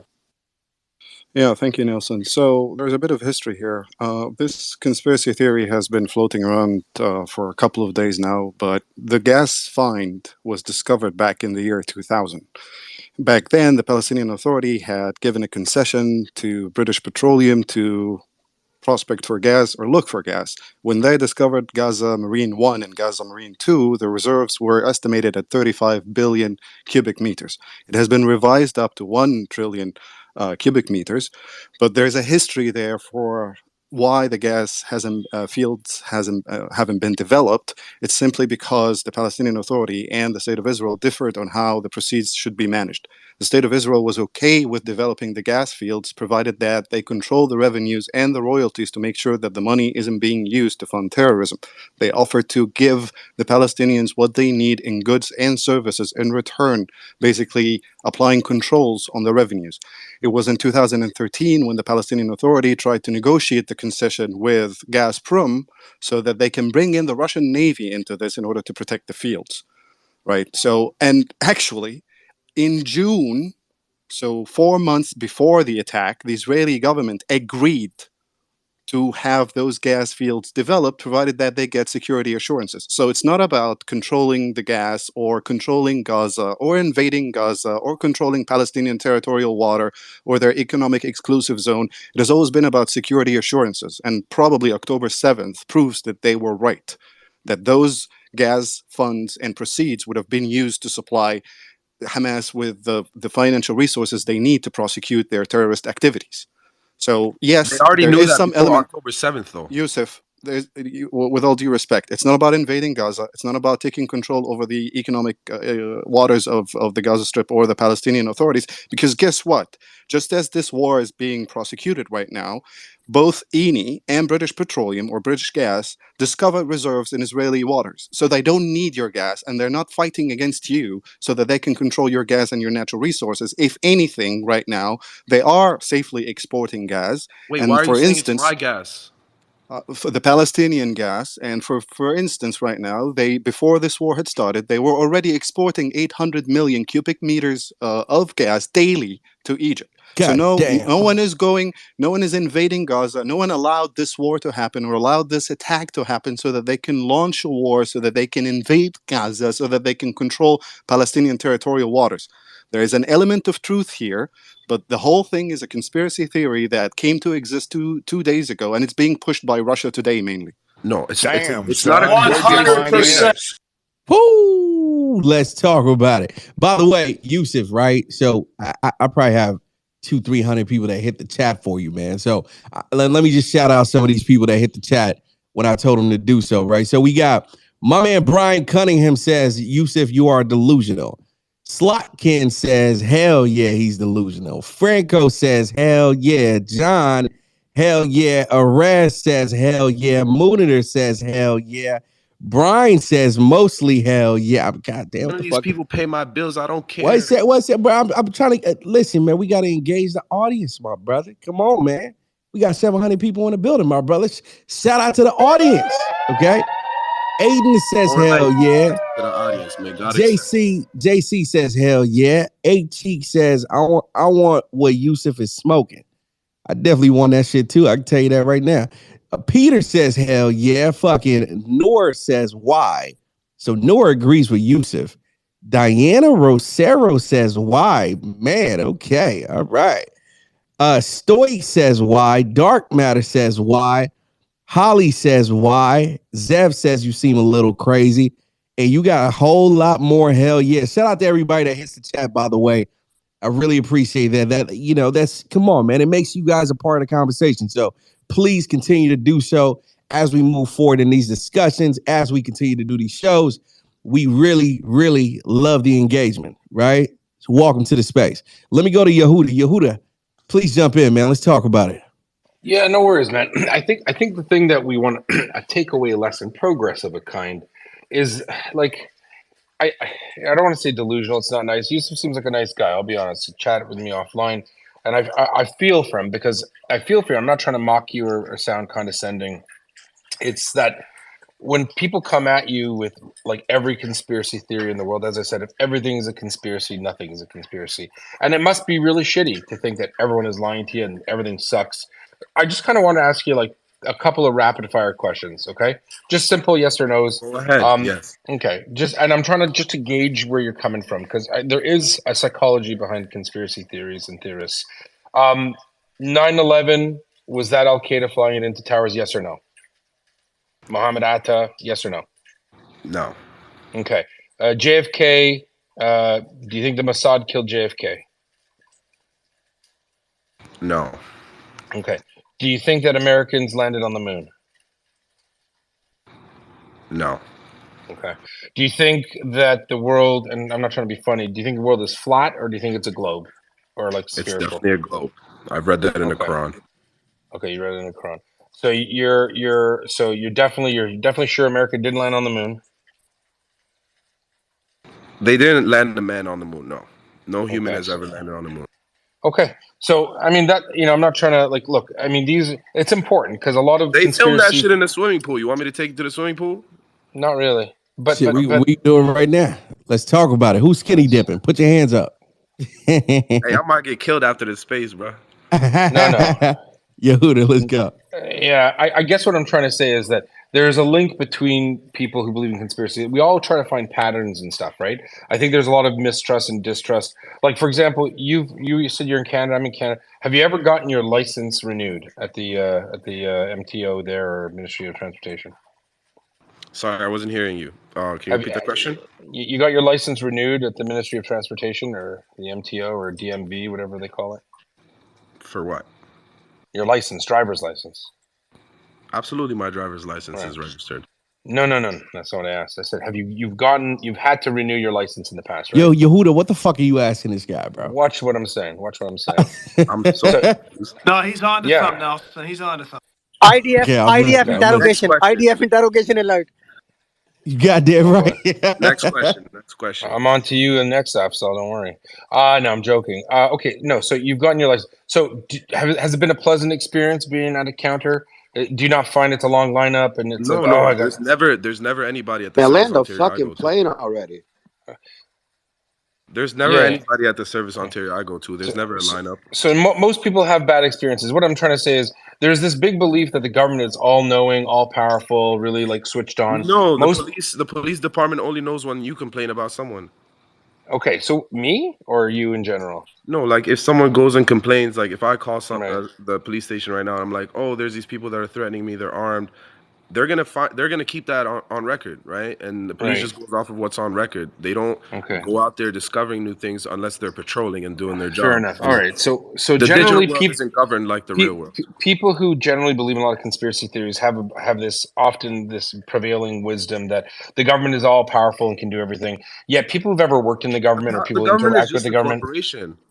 Right. What I'm trying to say is it's not as sophisticated as you think. It's not as like you have now said, you've admitted that you believe that there are these gargantuan conspiracies by a bunch of government workers who put on their pants every day like you do, and they were able to pull off the biggest conspiracy of landing on the moon. It's not government motivated. It's not motivated by control. You know what it's motivated by? No, just hold on. Let me finish and I won't talk. Okay. What I'm trying to say is that I find, and there's a lot of research. There's a lot of research on this.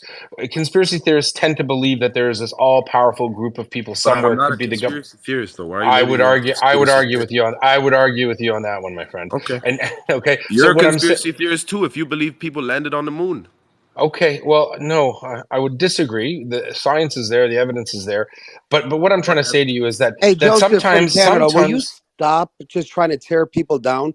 Prove what is your freaking point? What is your point, man? Nico, just say your point. No one cares, dude. I'm being asked yes or no questions right now. No, we're done. I'm done. I'm done the yes or no. What I'm trying to say is that there are some people who believe in really big conspiracy theories, and they generally tend to believe that there's some bigger power out there manipulating and controlling you. You've said it 100 times. You've said that Hamas was controlled by Israel to invade, but it didn't really work out, and blah blah blah. Okay, everything you say people believe in conspiracies. If I'm a Christian and I believe that Jesus is God, is that a conspiracy? No. Why is that not a conspiracy? Because it's your religion. Do you know what a conspiracy is? Where's the proof of that? Do you know what a conspiracy is? So when you say things like, and this is for the audience as much as it is for you, when you say things like Israel, a conspiracy theory. I'll get to it. When you say things that are like they're completely physically impossible or even logically impossible, you realize that you're doing yourself a disservice, right? You just said to everyone That's a blatant lie. that Hamas. You just said to everyone that Hamas. You said to everyone that Israel let Hamas or tricked Hamas into attacking it so it could justify taking over the Gaza Strip, losing 1,400 civilians, just so they can get access to gas they already have access to. Do you see how that's weird? The border was not patrolled in the ways that it was patrolled before October 7th on October 7th. Why? why. That's just not true. How does Israel, who has the intelligence to literally hear all the phone calls that are happening in because they did it with runners. They did it with runners. They did it on paper. They didn't communicate on the internet. Do you know when? You're not making any sense right Do you know why Osama bin Laden survived for so long? Because he didn't communicate electronically. It's not a secret. It's not a conspiracy. It's a lot of effort. Yehuda, can I try this? Go in. Can I try this? Tried. Yeah. Osama bin Laden was funded. Real quick, guys. Real quick. I've got to get somebody else on the stage on Yusuf's side to jump on this microphone right now. So I'm going to tag Nico in. Nico, I'm going to get one mic on you, and I'm going to get one mic on Brian. You guys have a conversation, but Nico, jump in first. Let's go. Yehuda, did Israel create ISIS? No. Did the United States create Al Qaeda? No. Okay, so you're a conspiracy theorist too. I have attached the tweet under Nelson's tweet, which tweeted 6 hours ago. Nelson, the tweet which you tweeted 6 hours ago, I have a response. Exactly. I have Mossad. What's your response? I have Mossad ex-chief in interview with Mehdi Hussein, in which he is acknowledging that they are in cahoots with the Al Qaeda and ISIS. You can anybody can listen to this clip. They are, and Al Qaeda was created by CIA, my friend, with Pakistani and Saudi Arabian coalition for fighting against the US as well. Yeah, too much. So that is on record, man. I'm accusing my own country, okay? So man, Abzal, I wouldn't buy your bullshit if you sold it to me for free. You understand what I'm saying? I wouldn't buy that motherfucker if you gave it to me for free, bro. That's cap. Mossad chief is in that clip. Abdul. That's cap. That's cap. That's AI. That's an AI generated video footage. Nelson. Okay. Nelson. That's some AI shit. I mean, bro, make it make sense, right? Nelson, you gotta press the bullshit sound effects when you talk to sometimes, bro. Use it. Here's my deal. Actually fair. Here's the deal, though, right? Here's the deal. This is the problem that I have, right? Every piece of, video evidence, photo evidence that you guys come up with or you guys find that plays into your narrative. Guys? Who? Well, let me finish. Let me finish speaking. It's self-explanatory. Okay. Every piece of video evidence, every photo, everything that you're able to find, regardless of where you find it from, that plays into your narrative is a fact, right? Everything you find that plays into your narrative is a fact. But when the IDF release a video that we just showed in the space, by the way, right? Clear video, they're in Gaza. They're showing you the hospital, the tunnels underneath where Hamas uses headquarters directly underneath the hospital, right? They're showing you the facts on the ground. You're saying it's cap. You're saying it's propaganda. Make it make sense. I did not say that. Yusuf, I'm not talking to you. Let it apply. Let it apply to those it applies to. Hey, Nelson. Right? Here's okay. Listen, make it make sense. And Nico, you're one of those motherfuckers too. Make it make sense. Make it make sense. Okay, so I saw the video. I saw the baby bottle. I saw the chair with a rope. Right. I saw the tunnel with an elevator with this little electric box. Right. That was an elevator shaft. I saw it all. But what I didn't see, right, is one camera without any cuts filming the entire situation. So, Nelson, I want to see videos of Israeli victims. Hold on, Yusuf. Hey, Yusuf, do me a favor, bro. I want to see who got hurt on the Israeli side. Are there any Yusuf, brother, hold on. So, Nelson, if I have a camera in my hand and I point at the electric box, and I follow the cable down into the tunnel, and I walk down in the tunnel without any cuts, Nelson, you know what? If they did that, I would probably believe it. But the problem is, Nelson, they point at something, then they cut. Then they go to something else. So what? So what? So fuck what? I mean, it's still a goddamn hospital, right? No. But it's still a hospital, though, right? They could have done it without it. Though. I can be Man, stop capping, bro. Why you guys capping right now? Listen. You asked me, hey Nelson, stop, bro, with your man, Nelson. All right, go ahead. Go ahead. I'm gonna be honest, and then I'm say probably cap. gonna drop out. But hey, Nelson, man, you know what, bro? you've always, up until this week, until you popped up in Mario space somehow, you've always been the neutral party. Okay, you've always, you know what, you got your feelings and stuff like that, but lately when your posts started changing and they're well Nico, written, hold on a do not go second. on this line, man. Put your case. I'm not, but listen to me, Nelson is Nelson. For not the a past party week, here. Don't bullshit. for Nico, you Don't are going in bullshit, the wrong bro. hold direction, Don't on, Free man. bullshit, Assange, man. hold In on. the wrong direction. For Don't the past bullshit, week, bro. for Don't the cap. past week, I'm just saying you've been going hard on pro-Palestinians. That's All right, cap. all your Oh, my co-hosts friend, That's we can cap. are make our case. pro-Israeli. What Because what those are do you facts. care? That's We cap. can fight our case, man. Do not fight with each Hey, other. Free Assange, we can fight our case, but we can fight our case. But the problem is when somebody's up here, they get cut No, no, off. no. They try to talk. Nico, he has Free the Bro, right Assange, to that's hold talk on, cap, man. whatever man. the That's Hey, way he cap, wants. bro. I mean, there do we not go, bro. attack the messenger. Abzal, jump in. Listen, Abzal, all I'm tell saying, this guy, Nelson. All I'm man. saying, Nelson. Nelson. It is There's something 20. you're getting wrong, okay? Nico, Mute your in the goddamn mic. entire world, there is no neutral space anywhere other than Nelson's. Do not attack the messenger, man. You don't have any other platform. Give me one, okay? Give me one. Facts. Facts. All right, hey, Free Assange, I need you to mute, bro. Okay. That's my brother. All I'm saying, all That's I'm my saying is, pro-Palestinian brother. I am giving you Nelson. facts, Nelson, but they're not good Nelson. enough. No Nelson, matter let what me. facts I give you or anybody gives you, it's not good enough. It's all cat. Listen, Nico, bro. We're here to debate, bro.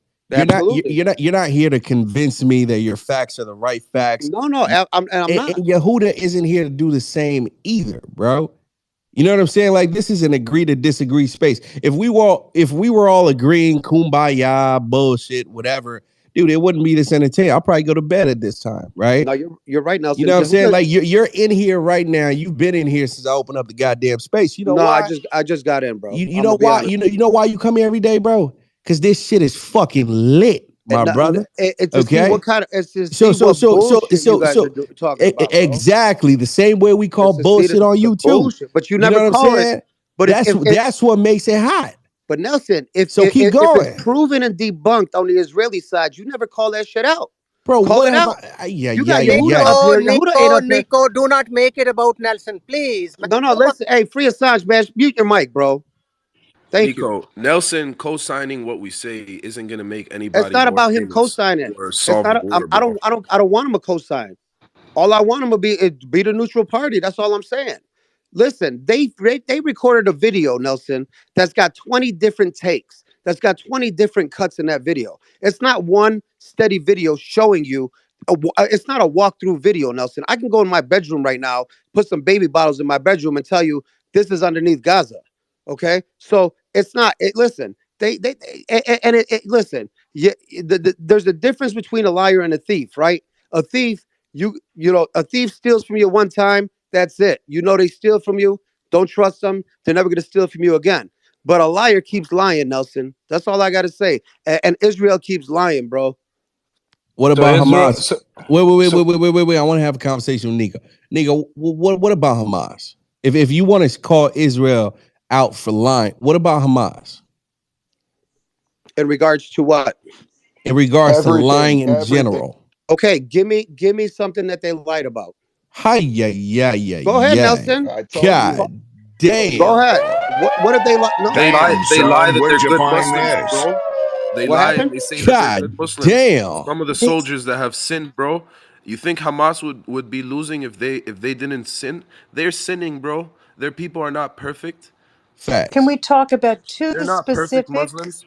They say that they're Muslims, but they go and kill innocent people. Anybody who's killed an innocent person, it's like they killed all of humanity, and they're gonna face the wrath of God, bro. Nelson, Do you understand? Yusuf, yeah, this Nelson, this debate If is a is you. Muslim army, 1 second, everybody. Let me get one mic on Tier. Let's get a female's voice in here. Tier, jump in. Let's go. You gotta unmute. Sorry, Terry got to I know. unmute. I was trying. It double unmuted me. Hey So Nelson, can you bring to me? Can Wait, you bring to me up Nico, here? One excuse second, me. bro. Let us Yeah, speak. Nico asked, "What has Hamas lied about?" Well, let's just take the last one. Hamas said that 39 babies had been killed in a hospital I think it was Al Shifa, but I'm not sure. We then discover, based upon a statement by the doctor at the hospital, that 2 babies had died, the rest were alive. That's Wait, why are you laughing about babies I'm not dying? laughing. I'm saying You're laughing right now. Why stop. are you lying? Stop. Use it. One mic on her. Easy. Okay, Let her Israel finish. said Let her 40 finish. babies were Wait, beheaded, wait, right? wait, wait, wait. Bro, But what mute out. Let her finish. you asked for examples. That was one example, correct? They said 39 babies had died. Literally 2 hours later, a doctor at the hospital confirmed 2 babies had died, and Israel is now trying to get out the other babies. I don't know the status, okay? And no baby dying is amusing. I was laughing at my own. I got caught up. I wasn't sure about how you pronounce the hospital. So I'm so sorry if that seemed insensitive. No baby should be dying. Now, number two, the second thing they lied about was after the hospital was initially bombed. Now, what did they say? They said the hospital was destroyed and up to 500, some sources, 1,000 people had died. We know that's not true. How do we know that's not true? Because the next morning when the sun went up, the hospital was still there. Only some windows were blown out and there was a crater in the parking lot. So that was a lie as well. So those are two things. If you're asking me when they've lied, I'm giving you two specifics. I wanted Okay. to say one more thing. Grant Cardone is not pro-Palestinian. If you think all the people up on stage are co-hosting Grant is pro-business, I would say, but I wouldn't consider him a pro-Palestinian voice. He's a voice of maybe common sense and business sense. Thanks. Okay, perfect. So, yes, you're right. The 39 dead babies were mentioned, which afterward it was re-reported that it wasn't 39 babies, that it was 2 babies that were dead. It's not like, but it was re-reported that it was 2 babies, not like the 40 beheaded babies, and then it was never Can reported we after can that. we then talk Hold on. about Okay, that? hold Okay, on, sure. hold on. Hey, I didn't cut you off. You're not going to cut me off, right? Let's keep it that. Let's. Xanax. Okay. No, Yehuda, you need a Xanax. Okay, perfect. Now let's be honest. After the sun came up, there was some damage in the courtyard, everything like that. See, what people fail to realize is when Gaza's being bombed, everybody's in that courtyard because they're not letting people inside the hospital except for the injured. So when that and they didn't say 500 dead, they said 500 casualties. Okay, whether they're injured, whether it could be a limb, it could be a cut, it could be anything. Okay, now I know what was it? Israel said no, it wasn't 500. We're supposed to believe them, and and everything else. But nobody can prove how many people were injured or how many casualties were in that courtyard. And there was 500 people in that courtyard because anybody that was injured, their family was in that courtyard trying to figure out what was going on with their kids inside. If Hey Nelson, if you don't mind, could you bring Tamima up here? Nelson, can I reply to that?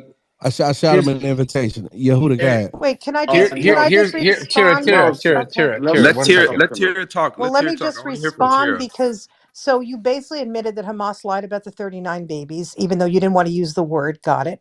Number two, as to the beheaded babies, it was never said by anyone that there were 40 beheaded babies. What was said was that there were babies were killed, some beheaded. Okay. Now it's true. I No, have that not. was never No, said. that is what was actually said by the reporters who said it. Okay. I have not actually seen, you're right, that Israel has come out and said no babies were beheaded. I have seen intimations that maybe one baby was beheaded. I don't know, but you're correct. But Israel did not say 40 beheaded babies. That was a claim made upon the basis of a CNN report. Finally, you were incorrect. Hamas actually said 500 were killed. And not only that, when they came out with the numbers at the hospital, they came out with it literally within an hour of the bombing in the middle of the night. Now, that doesn't seem to be something that any of us should believe that anybody would know that type of information at that hour. So clearly, what they're doing is exaggerating, misstating, and in this particular case, actually lying because the hospital was not destroyed. And all independent sources have concluded that possibly 100 to 300 people were killed, possibly, but actually there are sources that suggest it was lower than that.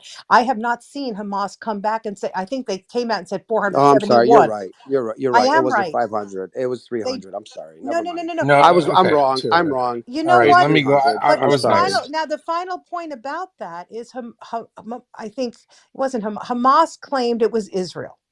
Israel says no, it was an errant rocket fired by another Palestinian group. We don't have what we have is the three. So Hamas made a claim, correct? Hamas has not backed up that claim with anything, literally nothing. They haven't seen the munition. They haven't found anything. There's a little crater that most people say would not typically be caused by the types of munitions they would have used. Do we know for a fact? No, but we have nothing from Hamas. Zero. We have a lot of things from Israel. Now, we also have the US, Britain, France, all the intelligence agencies that reviewed this evidence have concluded that yes, it was an errant Palestinian rocket. So you can say that Hamas, they tell the truth or whatever, but at the end of the day, I'm not aware that they've come out and said anything like, maybe we were wrong or it's not clear. If that's what your suggestion is, that every time something comes out that may or may not be I true. don't think Hamas has time to investigate anything Wait, right wait, wait. now, though. So I Hamas mean, came, if somebody comes out they've and asked says, for independent wait, investigators excuse to me, come if in, somebody Some which comes out, independent. if which someone Israel comes is out and not says allowing to come in. 500 people are killed by an Israeli rocket, if they say that and make that claim, and then and the hospital was destroyed, and then it turns out not, it seems to me that they have an obligation to either make a correction or say, well, maybe, who knows? But they did not do that. So that's not an issue of investigation. What are you talking about? The hospital is there, and they're sitting there with a little crater in the parking lot, and they're trying to come up with explanations. There's no evidence of the munition. There's no evidence of anything that they have created except their statement. Thank you. Sarah, I wanted to jump in before I yielded my time to you so graciously. It's not just the 500. First of all, Hamas reported through Al Jazeera within hours that 500 were dead. Then they jumped it up to 1,000, actually. They said, it's probably 1,000. And the hospital is destroyed. Then what happens? Every 24 hours, the earth rotates around the sun. And they saw, the hospital's still there. It's the car park that all the cars were ablaze and they were burnt out. It's very simple. When you make claims that are BS, okay, and you get called on it, you're going to have to expect that people will question all your further claims. They outright said it for one simple reason. It was cynicism. They wanted to get the world against Israel, so they lied.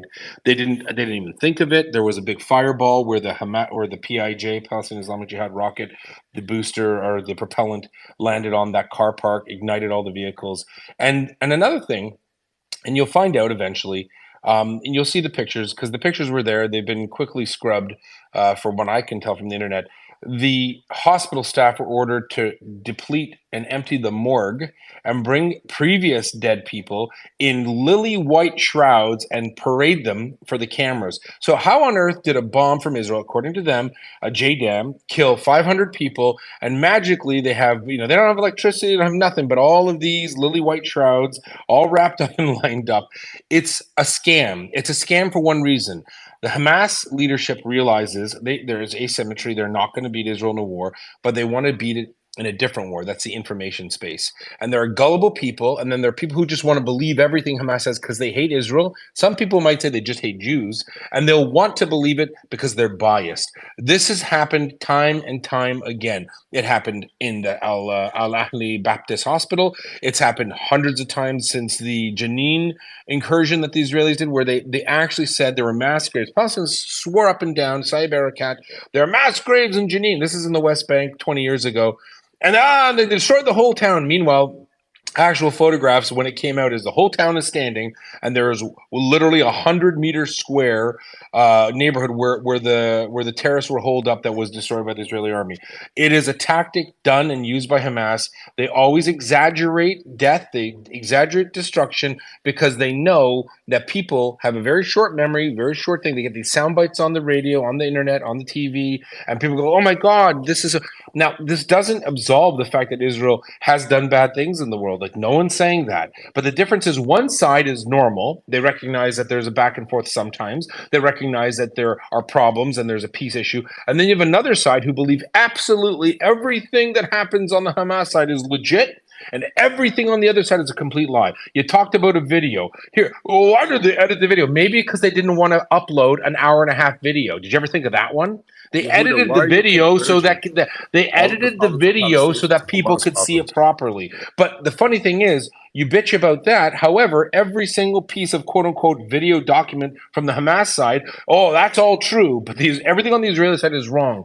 If you believe in a world where everything is wrong on one side and right on the other, you're probably not critically thinking. You need to think critically. But it's Let's the talk same way about with it, you, Nelson. hold on. But it's the same thing with pro-Israelis. Anything that Israel uploads, you guys say is true, and anything that I mean, whatever. No, because we Hold admit on, Yehuda. we admit that Israel One does mic, wrong. There's the one mic. Mute difference. your mic. Nico, Hey, relax. mute your mic, We admit that Yehuda. Israel does Joseph wrong. You from don't. Canada, If you mute your want to mic. keep trying to dox me, you fucking Okay. goof. You know Hey, what? You keep mute your trying to mic. dox me. You want me to? Yeah. Mute your Nico, mic. do me Mute a your mic. favor. Don't try to dox me. Mute All your right, mic. buddy? We don't Mute your dox mic. in this space. One mic. Mute We your mic. don't dox. Answer the question. Mute You're your going to try mic. to dox me? You Do you guys want to tried dox doxing me? somebody the other day. Stop trying to dox me. I know you Okay. Okay then. you goofballs keep threatening me. I don't care. Great. Mute your mic. I don't care. Mute You your should be mic. embarrassed about yourself, not You should me. be embarrassed Guys, nobody should be making threats. Let's just keep yeah. this civil. Mute your mic. Well, All right. this guy Yeah. keeps trying to Mute your dox mic. me. Mute your mic. No, don't tell me what to do. Yeah. Mute your mic. Guys, let's chill out. Let's chill out. Nelson, can I get a chance, Here. please? All right, Listen. All I gotta say is everybody everything mute that out. Everybody mute out. Everybody mute out. Okay.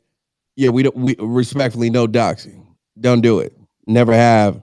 Don't respect it. Trash. Keep it out of here. Okay. But that being said, let me go to Tamim real quick.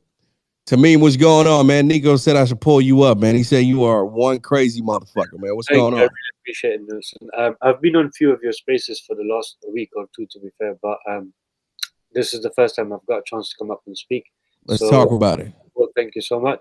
And hopefully I'm going to be very short, very quick, and I don't want to be interfered in between, if that's okay, please. So before 7th October, if I go to that, I just want to go to the whole root of this problem and flashback at World War One, when the British favored establishing a home for the Jews in Palestine, the Balfour Declaration. After the Balfour Declaration, we see the European Jews move into Israel. Obviously, there was ethnic cleansing. Then 1948, the Nakba took the place where millions of Palestinians were displaced for their homes, and they had to become refugees and asylum in parts of Gaza and West Bank. So moving to 7th October, of course, it's in context.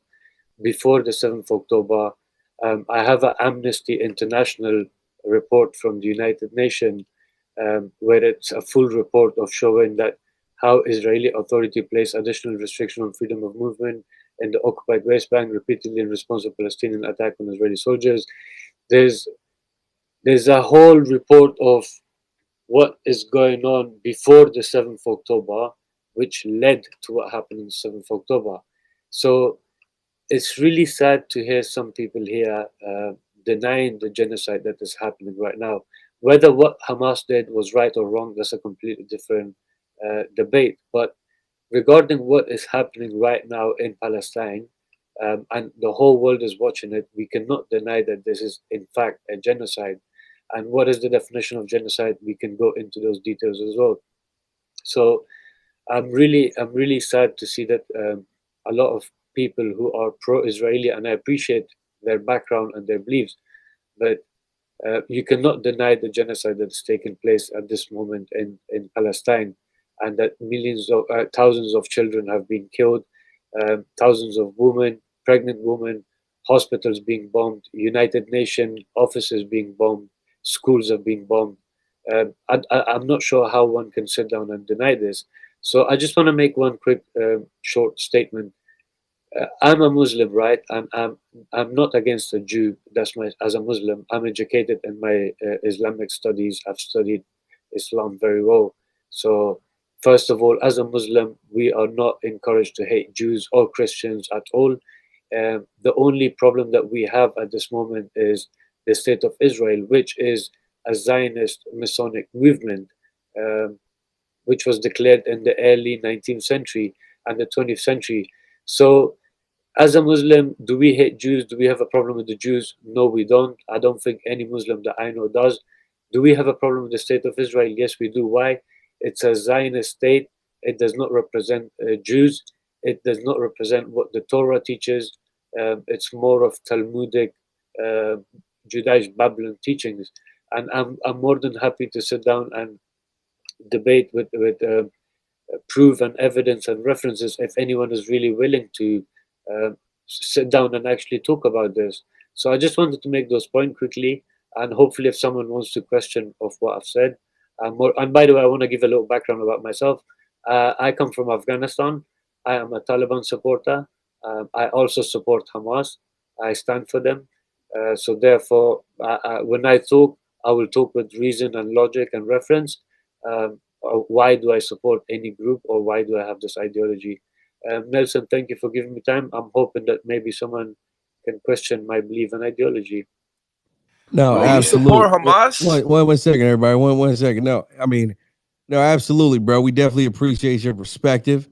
You know, we definitely encourage terrorist motherfuckers like you to come on stage every now and then. So, absolutely, So, yeah, my brother. what is the definition of a terrorist, my brother? Do you mind? Shit. Well, I am a Muslim. Someone who marries an you 8-year-old motherfucker. girl? I mean, shit, you're the definition of a goddamn terrorist, man. The only reason I ask, because you see, where I come from, we've suffered a lot. Over 45 years, the Russian occupation, then the British and NATO and US in 2001. So I've lost a lot of family members, and we was titled as a terrorist. So I've actually gone into this detail before even Hamas's story as an Afghan. So I just want to know, what is the definition of a terrorist in a dictionary? Okay. Someone who marries an 8-year-old girl? Wait, John. Wait. I want to give it to him. Tamim, how old are you, bro? Can you mute out, bro? Okay. All right. So the definition of a terrorist. All right, check it out. Tamim, by the way, where are you? Afghanistan? No, I'm in the UK. You're in the UK. Okay. Well, they should deport your ass. 45 but years. You know, before they do deport your ass, let me tell you what a terrorist is, right? So do this for me. When you wake up tomorrow morning, okay, I need you to walk in the bathroom, okay? You know, get some little water, you know, freshen your face up a little bit, and take a really, really, really deep look into that mirror. That what you see in the mirror is a motherfucking terrorist. It's that simple, bro. You did. It's that simple, bro. I swear to God. Sure, that's the motherfucking terrorist right there. Yeah, no, that's why I brought him. I was looking for people that were. I was looking for people that would come up here. I saw his shit, and I brought him up here because I knew I was like, yo, this guy look like he'd blow some shit up. What I'm gonna make up from your answer. What I'm gonna make up from your answer, Nelson, that obviously, clearly, no one here is bothered to have an intellectual debate, rather making fun of each other, and I don't think this is. No, I had to steer it up a little. I had to steer it up a little bit. And it looks like calling me a terrorist to go and look in the mirror, and that. Let's have a conversation. Brother, don't take it personal, man. Bro, it's infotainment. Well, welcome to the show, my brother. This is a show, man. You're a special guest of the show, my brother. Now let's have a goddamn intellectual conversation. I just want to reply to Mr. Afzal. Mr. Afzal, please, I request you that. Wait. To me, calm down, bro, calm down. Okay, so I want to pick somebody for you to have a conversation with, right? Am, do you think you can handle this, my brother? You want to go ahead and handle this? I think so. I'm a Muslim myself. So, Tamim, which school of Sunni jurisprudence do you follow or observe? Sorry, say that again, please. And which school of Sunni jurisprudence do you follow? Shafi'i, Hanbali, Maliki. Which school of Sunni jurisprudence do you follow? Okay, so first of all, I don't want to go into that, even though I do want to answer you. Reason being is because it's a tricky question. I'm not here to debate my belief in Islam and my section or factions of Islam that I follow, because this can go into a religious debate, and I'm not here for that. I'm here to talk about Palestine and Israel situation. So let's not turn from the main focus. If you want to have Islamic debate, you touted your deep understanding and deep study of the Islamic faith and brother, Islamic jurisprudence. The WhatsApp numbers, okay? We are here for Palestine, okay? We are. Afzal, between you and Nico, who calls me a bitch in my DMs, and you calling me IDF, I'd rather just have a conversation without going ad hominem, please. So, Tamim, Are you familiar with the jurisprudence You rule are that not IDF. says, You are not IDF. oh, for God's sake, for First, God's sake, just for God's sake, are you familiar with the Islamic ruling that says قَتَلَهُمْ مَنْ أَخْرَجَهُمْ, or they were killed by whoever ordered them into battle?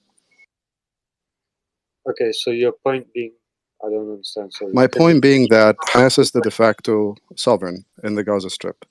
They are the body that governs the affairs of the Gaza Strip, and they have a responsibility towards their own people. They ordered a terrorist attack on October 7th, full knowingly that the IDF will retaliate. They embedded themselves in a highly populated, dense urban area, and they have been placing their rocket launchers, their command and control centers in civilian buildings and within the civilian population, and they are using the civilian casualties to exert political pressure on the state of Israel and rile up the international public opinion so that they can get away with what they did on October 7th. Can you see this? Sure, brother. I don't know your name, brother M. Murad, Okay. or you can call me M. Sure, Murad. I'm not going to deny that, but let's not forget the context once again. Remember that how Hamas started, its point of from the Egyptian Brotherhood and Khalid Yassin, their founder. So there's a context behind this. And second thing is that it's not like they're both equally states, and then Hamas just decided to terrorize Israel and do the no. Actually, Hamas, yes, you're right. Hamas is an offshoot of the Egyptian Muslim Brotherhood. They had a charter, which they altered. And in that charter, before they altered it, they said that they will kill all Jews and basically try to eradicate the state of Israel. And in 2005, when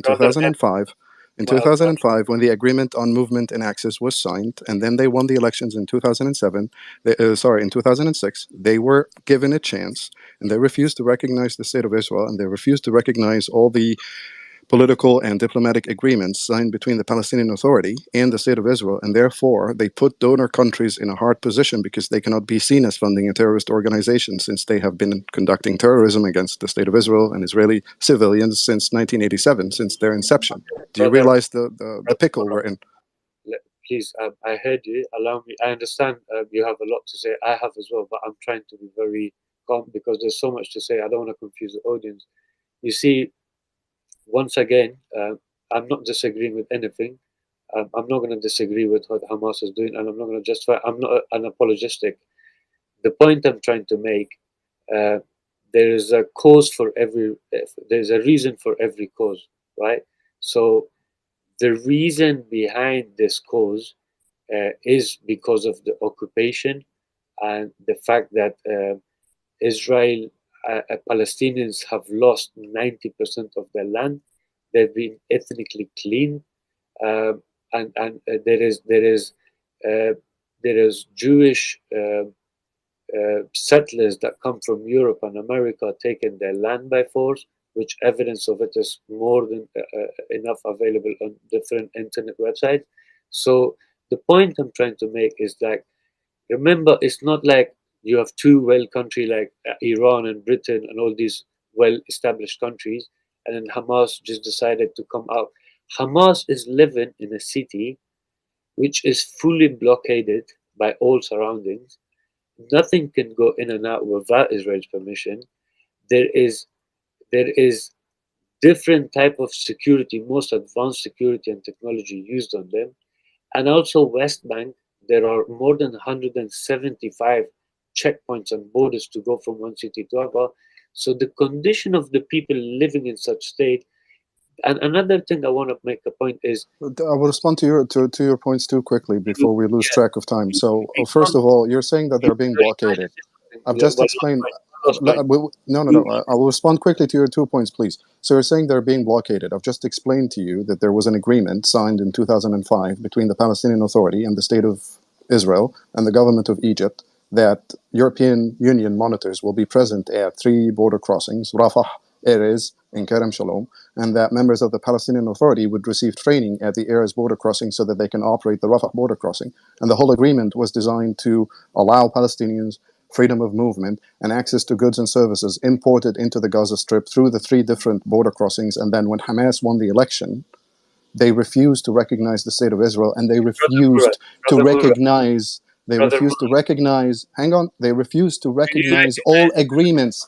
They refuse to recognize all agreements signed by the Can I? Palestinian Authority. How can a non-state actor that refuses to recognize international agreements and uphold international agreements and then So stage a hostile takeover of Gaza, which resulted in the European Union monitors leaving the Gaza Strip for security reasons, thus making the agreement defunct and not holding Egypt and Israel to it any longer?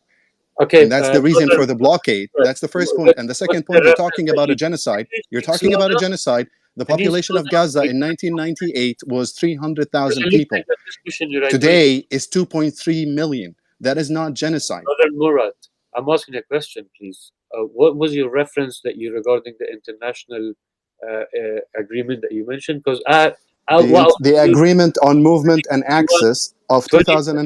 2005 is published and everyone can Okay, so access the I'm terms gonna of the give you a agreement. reference. I'm gonna give you a reference. 2021, Amnesty International from the United Nations report, freedom of movement in Israel and Gaza. If you don't mind, I'll quickly. In the West Bank, 175 and this is 2021, just to remind you. Yes, In the because they West are Bank, conducting 175. violent attacks, Please and allow me. therefore the state of Israel has an obligation to uphold, which is Please providing allow me. security for its Please allow citizen me. and minimizing violent attacks against their lives and their property. Please That's allow the me. main cause. Please allow me to read this, please. I request you. In the West Bank, 175 permanent checkpoints and other roadblocks, as well as scores of temporary irregular barriers and draconian permanent regime supported by a repressive biometric surveillance system, continue to control and uh, fragment Palestinian communities. In October, Israeli authorities placed additional restriction on freedom of movement in the occupied West Bank, reportedly in response to Palestinian attack on Israeli soldiers and civilians, through sweeping and arbitrary You've just closure. answered. You've just Yeah, yeah, answered no, no, yourself. You said reportedly yes, due yes, to yes, attacks. So yes. But what are you trying to argue here? Of course, let me just when you finish reading, continue please. attacking civilians, Brother the Murad, government will have to if you enforce let me security just, measures. very short one, if you let me just finish, at the end of it, I'm going to make a point on it, and then you can respond to that. But let me just finish, please, because it looks like every time I want to make a point, you just stop me, and that's how it's going to get longer and longer. So let me just finish. This is very short. I'm going to be very quick. Anyway, so arbitrary closure and severely disrupted every day in life and amounted to unlawful collective punishment. In April, the Israeli army closed checkpoints into Jin in a move that appeared designed to uh, stifle Jenin's business and trade with Palestinian citizens of Israel. In October, Israeli forces reimposed a closure on Jenin and closed off Nablus for 3 weeks and Shafat refugee camp in occupied West Jerusalem for over a week, gravely affecting the freedom of movement of hundreds of thousands of Palestinian civilians living in those areas and restriction access to medical aid and other essential. According to COGAT, a unit of the Defense Ministry, Israeli revoke and permit work. Right. Everyone can read. Everyone can read the statements and the reports. They can do this themselves. So this is unidirectional propaganda at this point because Amnesty International has been proven to be biased over and over again. However, in order to respond to your points, well, the Palestinian Authority and the factions, both in the West Bank and the Gaza Strip, always have the option to do something like what the IRA did in Ireland and what ETA did in Basque. They can actually declare that they will lay down their arms and that they will stop violent attacks against the state of Israel and its citizens, and that they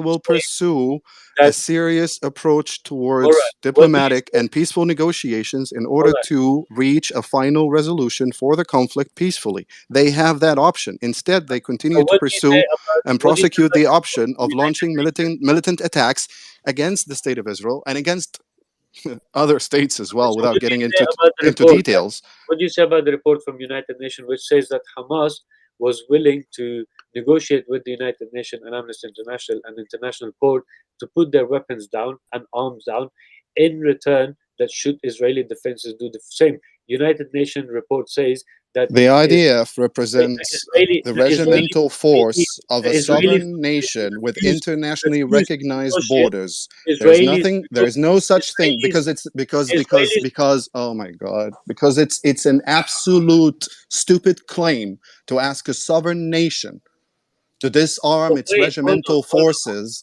When you listen, you understand that this is political hyperbole. It's political maneuvering. That actually proves that you're not serious about diplomatic negotiations. Asking something ridiculous as lay down your arms. Hamas is a non-state actor, and it's not the representative of the Palestinian people. The sole international recognized representative of the Palestinian people is the Palestinian Authority. Hamas is a non-state actor. Hamas is a non-state actor. No, that's not my definition. That's the internationally accepted definition.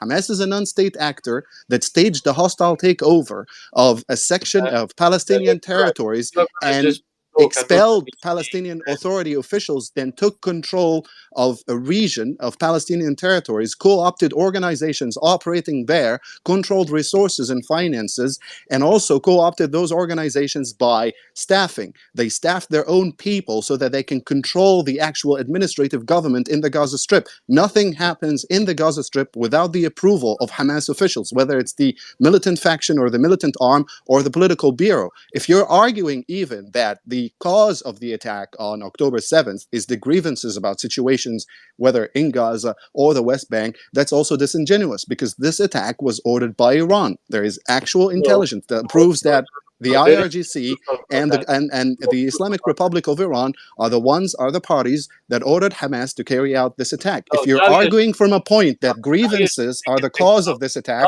then my friend, I'm sorry, you're mistaken. You're just talking and talking and Nelson, can we get a chance, please? You're not allowing, you're not even making any references, any point. You're just saying stuff that doesn't exist. For example, what you just said now, the fact that Iran organizes, come on, think of what you're saying. Iran has nothing to do, there's no evidence, in fact. No one has officially, except from Israel, assuming that Iran could be behind us. But even Israeli officials have refused that there's no evidence of Iran being involved directly. No, they haven't said that. That's a lie. They haven't said that. You're making stuff up. I got to address the Jewish comment. I defer. I'm done. I defer. Thank you, Nelson. Nelson. Thank you, Can we get a chance to speak, please? Yeah, 1 second. I have to address his silly Jewish comment first, and then I gotta put a kid to bed. Nelson, what's the name? Tamim. Listen, usually when people start a conversation by saying I support Taliban and Hamas, it's kind of like a non-starter, right? Why waste my time? But you said something that it keeps coming up a lot. And it's pretty mental, man.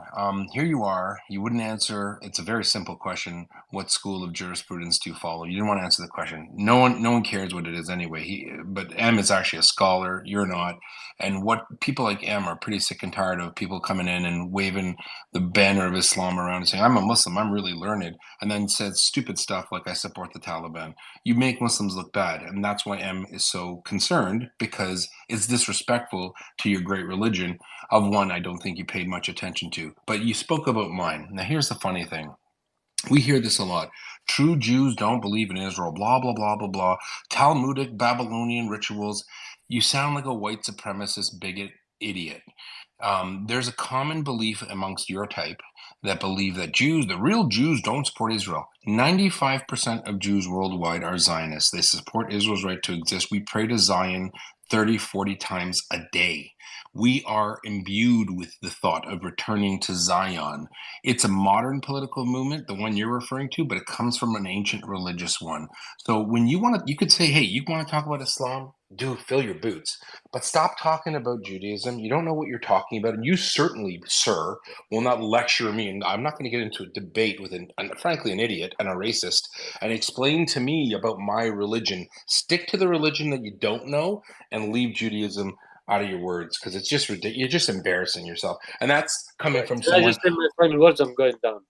Yeah. No, well, you know what? Listen, I'd be embarrassed if I were you, but because saying you support the Taliban, who are subjugating their own people who spend, there are millions of people around the world whose hearts go out to the Afghan people because of the BS, the Taliban. And the fact that you could say that without even being embarrassed, you know, you're too far gone. I can't help you, brother. I wish you luck. May you be Matzliach. May you have a good life, and I hope you get a lot better. Cheers, bro. Can I just say a few words, and I'm going down, and then I'm going to come off the speaker, and you lot can speak, no problem. So yeah, Nelson, first I want to thank you for giving us some time to speak, whether you guys liked or disliked it. But I've been to many spaces that there are people agreeing, disagreeing with each other. Zionist space, Jewish spaces. But I think this is the first time, with all respect, where I've come and I've been fully disrespected. Um, but anyway, I appreciate that for calling me whatever names I just got called. I thought we are going to have an intellectual debate, but it looks like in here, of course, it's just a way of attacking and insulting people. I should be ashamed of calling myself someone who represents Taliban. No, I don't think so, my brother. I am fully proud of it with chest open, and I am more than happy because the attitude I just received from you guys, it shows me enough on which side I stand. Thank you, guys. All right, well, feel better. Feel better. Get some Okay, help, can we Taliban lover. stop, Yehuda? Okay, Can we go? can Wait, can I we have go to a Hakeem? Can we go to Hakeem? Tira, can I go next after, please? I've been waiting for. Sure. Let's try Hakeem only because I saw his him first. Good evening. How are you? Oh, okay. So, good evening, everyone. I think this is my first time ever on any of these spaces, but I saw this is a really interesting conversation here, and I joined as Tamim was making all these claims, and really, I just think it's a distraction from the title of this space here. And it was interesting to me, Tara. The reason I actually decided and wanted to speak is when you were discussing the issues about the names and the hospitals. And quite honestly, the reason I came up is just wanted to kind of bring us back to the current situation. And you may be right that, I mean, not maybe, I know. Neither Hamas or Israel, for that matter, are perfect. Both sides make mistakes, and both sides sometimes spread inaccurate information. But the matter of the fact is, I guess some of the claims that I've been following the news quite closely because I have some family members on the ground in Gaza, and I was kind of interested to hear your perspective about a couple of things. One would be since the beginning of this situation, we've been hearing on the news that Israel will encourage people who live in northern Gaza to move to southern Gaza as it claims it is a safer place. And then comes to look at the statistics that comes out and the stories and the media a lot of times, and there were so many days where I looked at the numbers on a specific day to find that people who were killed in the northern side, like the south of the Wadi Gaza, which claimed to be a safer zone according to the Israeli military,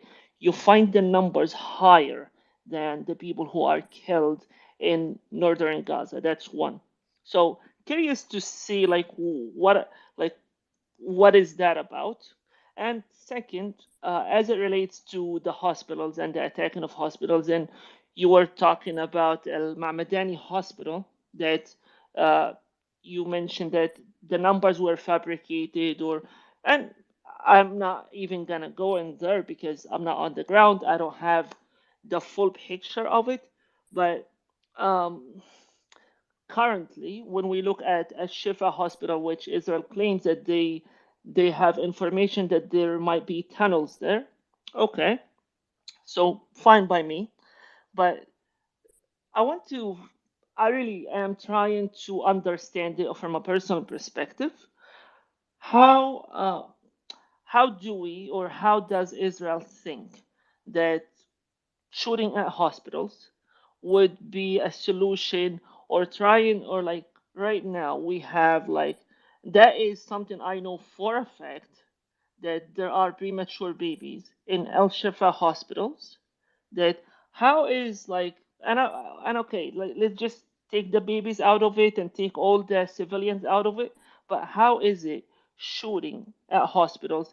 And just to give you like to just provide some context to it, in Gaza we have like about 32 hospitals now. 80% of these hospitals are out of service, and Al Shifa Hospital being the largest in the Gaza Strip, in the next few days, which is really, I don't know how many days are left, but the head of the hospital keeps coming on the news saying that the hospital will be out of service soon. Not to mention, according to Israeli sources, that Al Shifa hospital is surrounded from the four directions. So how is it targeting hospitals at this point will be the solution of, let's say, getting rid of Hamas? Because everyone is entitled to their opinion, and Israel claims that Hamas, they want to get rid of Hamas. That's their prerogative. But how is targeting the hospital, this hospital in particular, will get rid of Hamas? Can I just ask you one question? You started off, and I appreciate your comments. You started off by saying that more people have been killed in the south than the north. What is your source for that? Because I have not heard that. That would be the UNRWA, I'm sorry, which is what? the United Nations Work and Relief Agency. They have said that more Palestinians. No, they don't say. No, They don't say I have not. specifically north versus south, but I look at the breakdown, Tira. Yeah, I Daily don't. I breakdown. cannot imagine that is correct based upon the amount of bombing we've seen in northern Gaza. But I would appreciate if you can post it in the Purple Pill or something, because I don't know that that's the case. And I will just respond to one of your comments, then we'll go to Sade. I'm sorry, I don't know how to pronounce your name. Forgive me. Um, look, I hospitals. This is really tough because hospitals are places where people go when they're sick and people need help. And I We understand that. agree on that. And I understand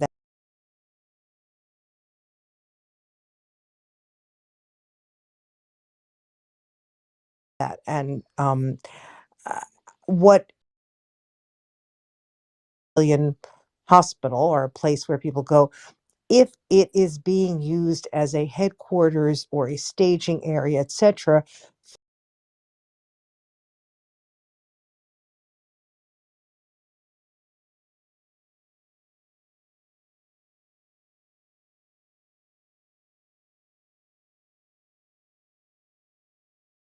so that is, I think it's 51.5 of the Geneva Convention. I have to go back and check, but there's a specific thing saying if it's being used correct, that people are have running out of the hospital with RPGs, etc., and then going back in, or things like that, or the tunnels connect to the basement and the basement is where things guns are stored, then as a legal matter it is no longer protected. Does that make sense? And I'm not answering whether there's sufficient proof or whether this is right or wrong. I'm just saying that would be the legal framework.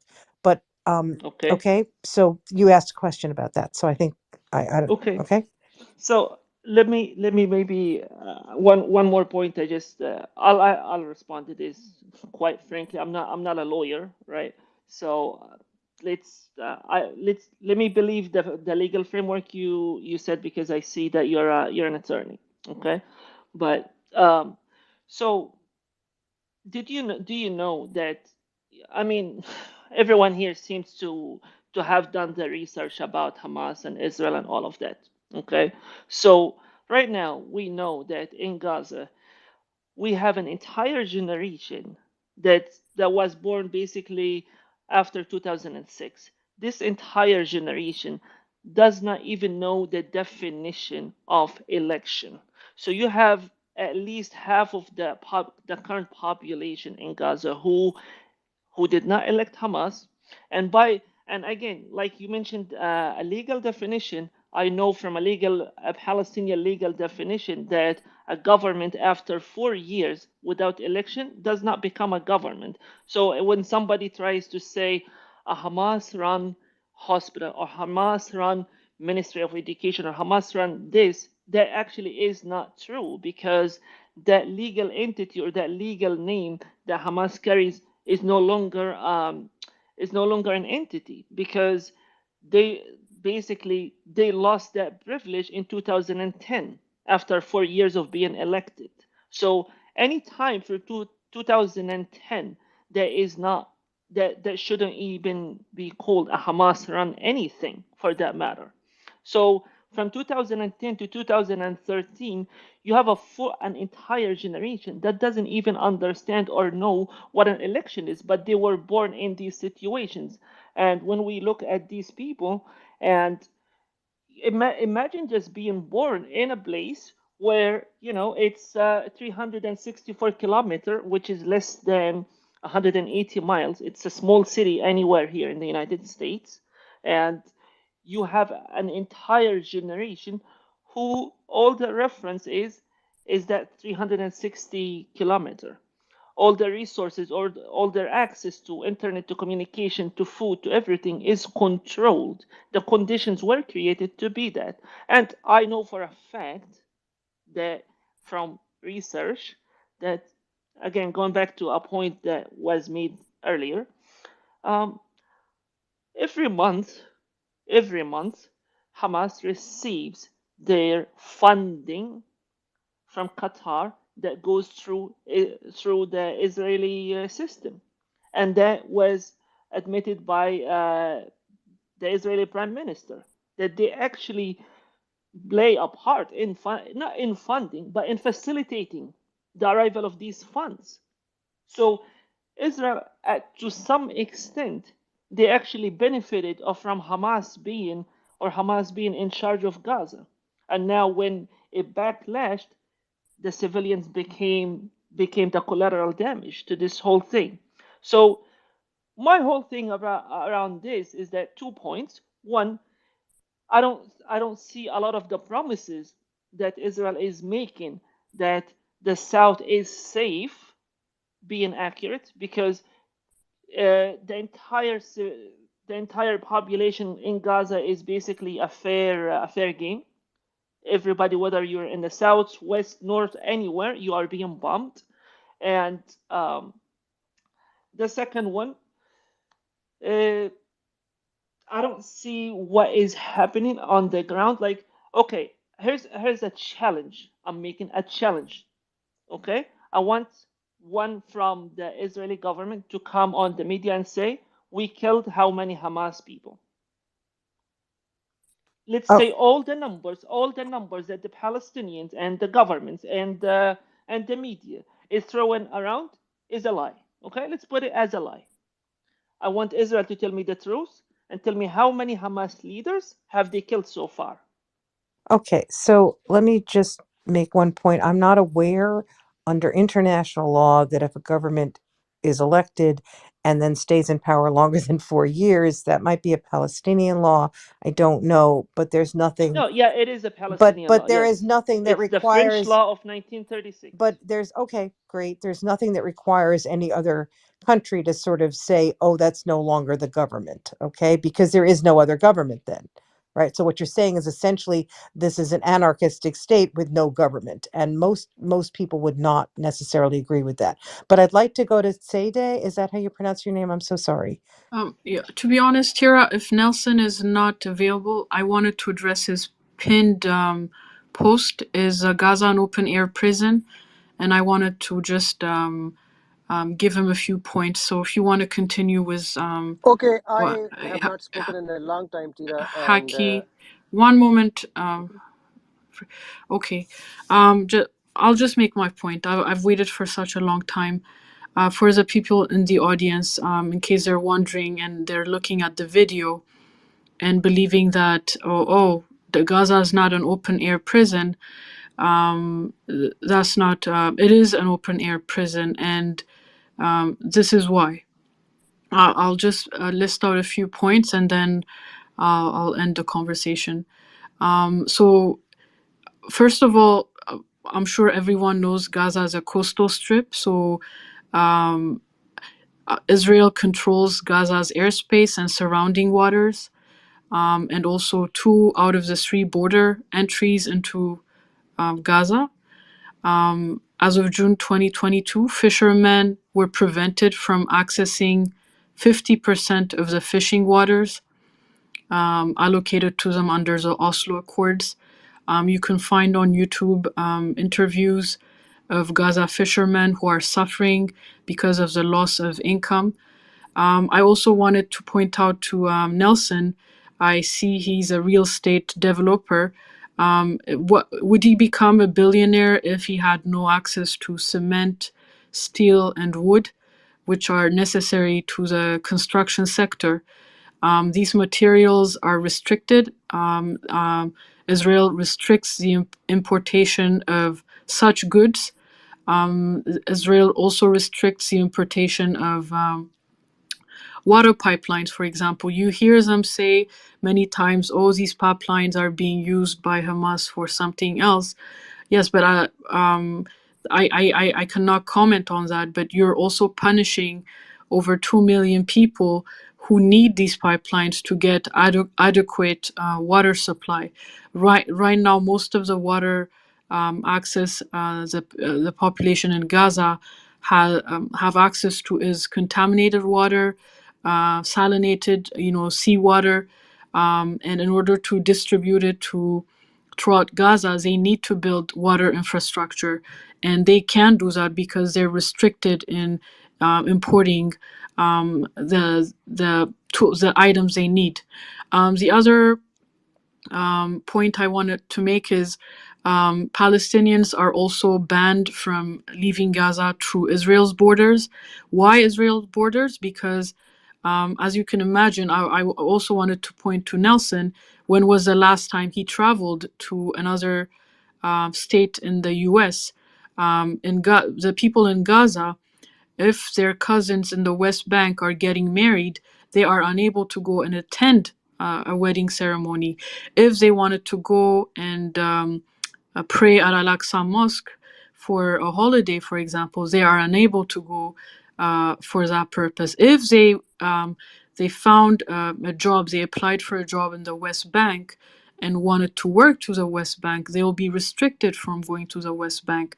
If they were approved to go to a university in the West Bank, the students from Gaza won't be able to go to that because they're restricted. Israel only issues, like from what I've researched, 3 types of permits: one for day laborers, one for patients seeking medical treatment, and the other one for aid workers. But even for patients seeking medical treatment, the United Nations has published a report that only 64% of those that applied to seek medical treatment in the West Bank or even Jerusalem were approved. Imagine, only 64%. They cannot access those treatments within Gaza, so they apply to go to the West Bank or Jerusalem and they, only 64% of those are approved. So this is not fair. I mean, this is what you consider to be an open air prison. Israel's blockade amounts to collective punishment, and I don't think any of us would want to live under such conditions. Why is it collective punishment?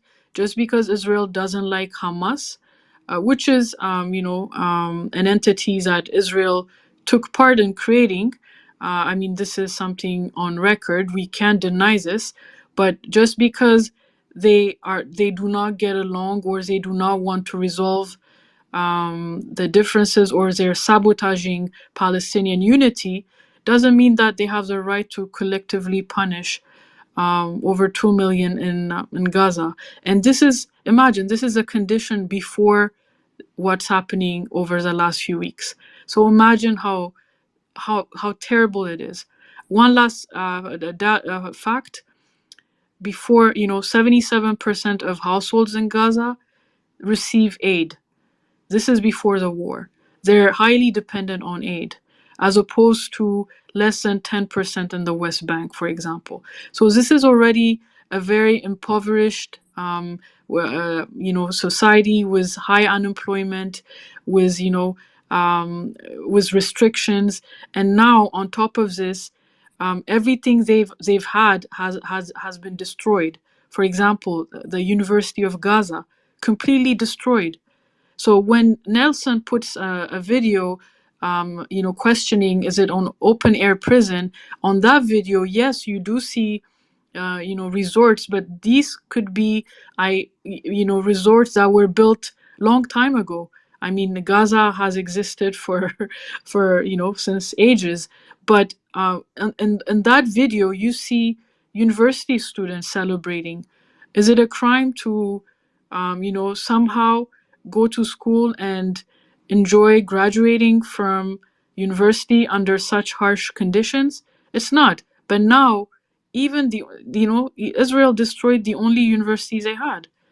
So it's really terrible. I just wanted to make these points. Thank you so much, Tira. Okay. Is there anyone on stage? Because I actually don't see anyone on stage who would like to respond to that, Yeah, refute it. I'd like to maybe just comment on what she mentioned, just the last I couple think she points. means the rebuttal. I think she means a pushback. Do you mean the pushback? Yeah, Here? I meant a little pushback because right now we are I'm not Well, seeing a I mean, pushback. I could push back on No. what No. she I don't said. want you to. I don't want you to No, she speak wants to against what you're saying. Nelson's format. Actually, I'm Actually, sorry. yeah. M has requested, and well, actually, I can't bring anyone up. That's my problem. Mariah, I don't know if you can push back on that at all. Yes, Can sure, you? of course, yeah.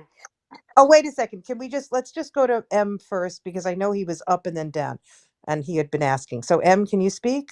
Yeah, sure. Sorry, I received a phone call. So regarding this whole open prison argument, again, it all goes back to 2005, the agreement of movement and access, the elections in 2006, and the takeover of the Strip in 2007, and refusing to acknowledge international agreements signed between the Palestinian Authority and the State of Israel.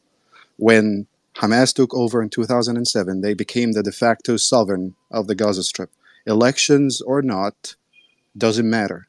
They are the de facto party that controls and administers the Gaza Strip. That's the first point. The second point, when they refused to acknowledge all treaties signed by the Palestinian Authority, the agreement on movement and access became defunct.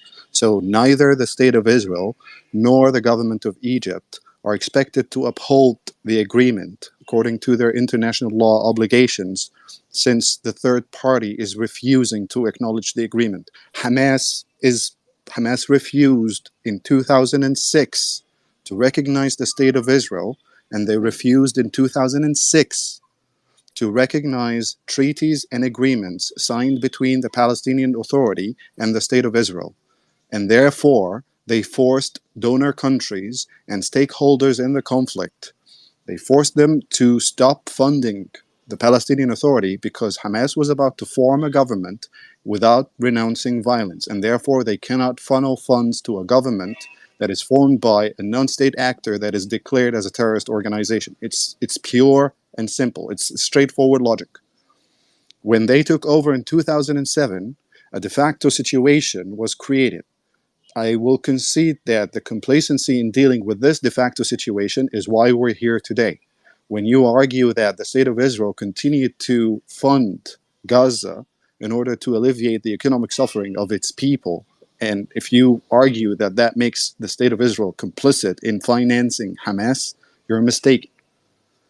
The State of Israel upheld its responsibility towards the population of Gaza by dealing with a de facto situation and not cutting off funds diverted from the Palestinian Authority to the administration of the Gaza Strip in order to benefit the people of Gaza.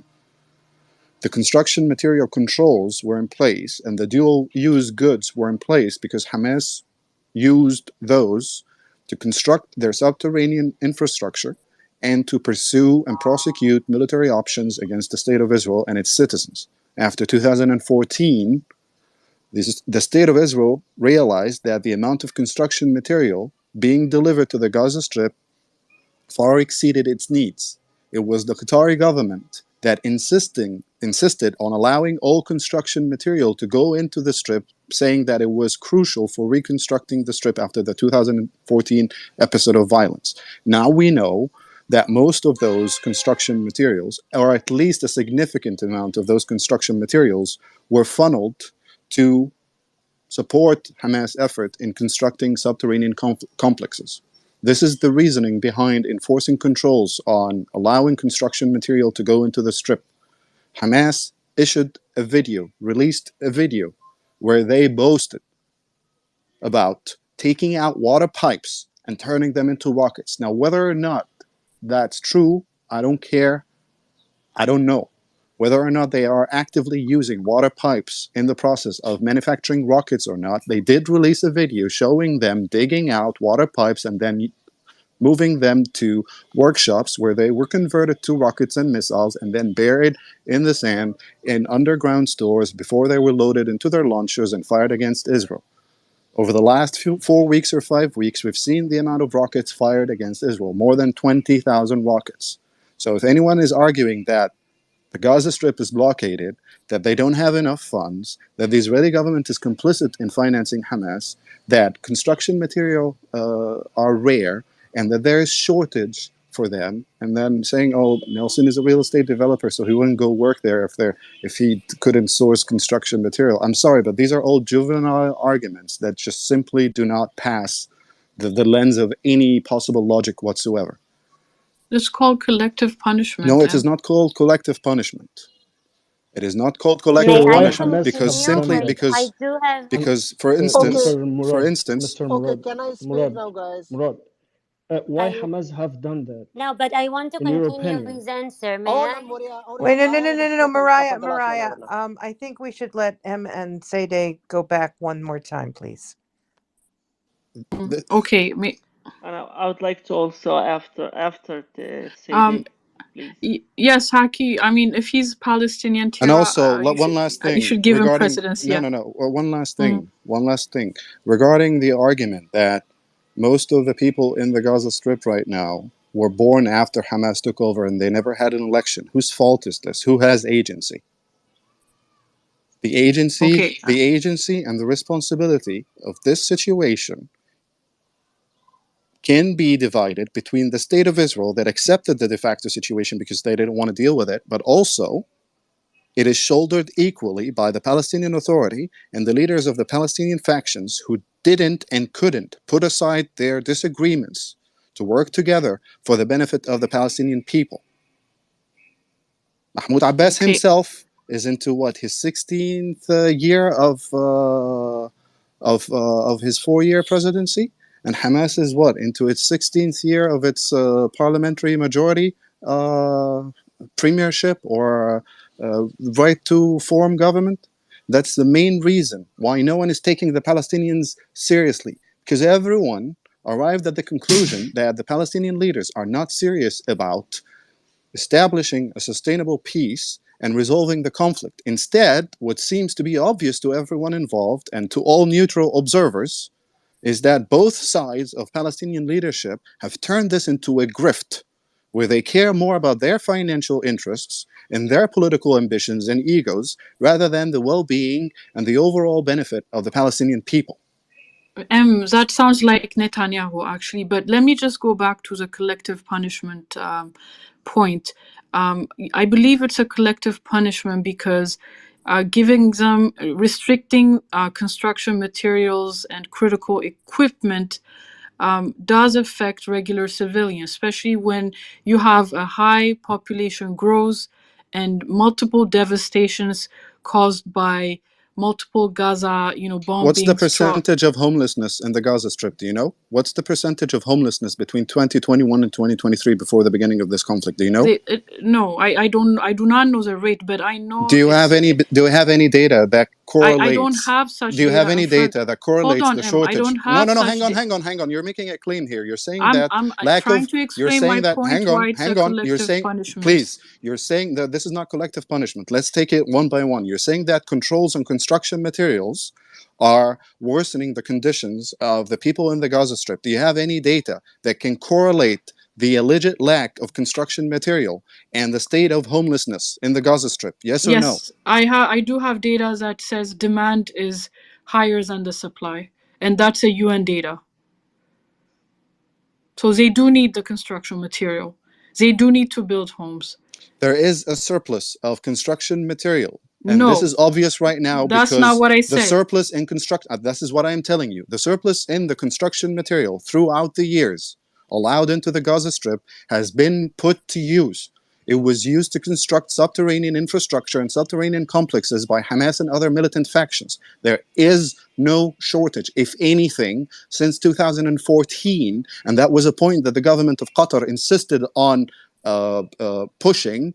More construction material was allowed into the strip than the strip's needs, despite the concerns and the objections of the Israeli government. And yet still, in 2014, more than enough construction materials were allowed into the strip, and we're seeing the result of this now. It's getting boring. Yes, you can go. Yeah, take it over. But the Okay, latest UN report. let's go to Free Yeah. Assange, who's been chomping at the bit, I think, right? Yeah, I've been really. When Yehuda was here, Tira, you heard him making points. He's not here, but same people are still here, so I would still respond. What he did to Tamim, Tamim said that he's from Afghanistan, he supports Taliban, and somebody else also. And he was saying that somebody who supports Taliban is really not even human. This is the narrative which has been pumped upon us, people of this world, through mainstream media. And they have really conditioned people to accept this nonsense that whatever they say, that becomes the norm in the world. And anything else, it becomes totally abnormal. And people just won't even hear. Now, Tira, the thing is, Taliban, when they were in power in the 90s, I'm sure the historian here knows all that. They were in negotiations with the Norwegian government. The Norwegian government was going to build a women university in Kabul for them and 2 or 3 other cities also.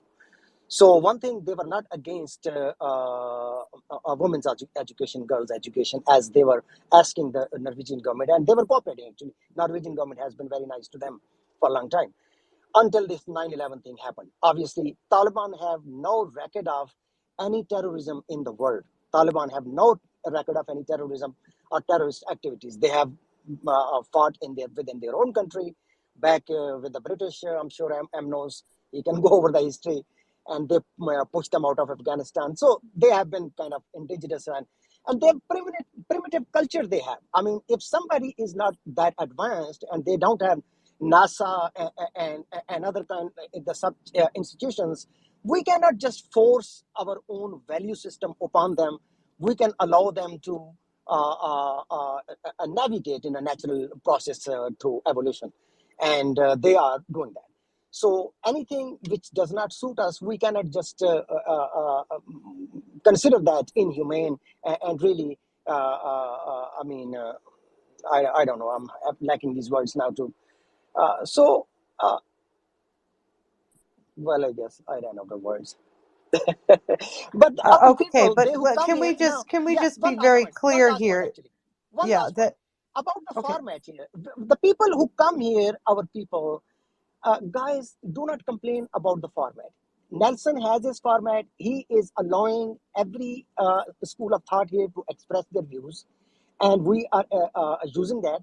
Now, if anybody comes here who like Yehuda or Craig or anybody who has very strong narrative, and he gives us opportunity to give a pushback, just like I have right now. And if I have run out of words, it's my fault. It's not Nelson's fault.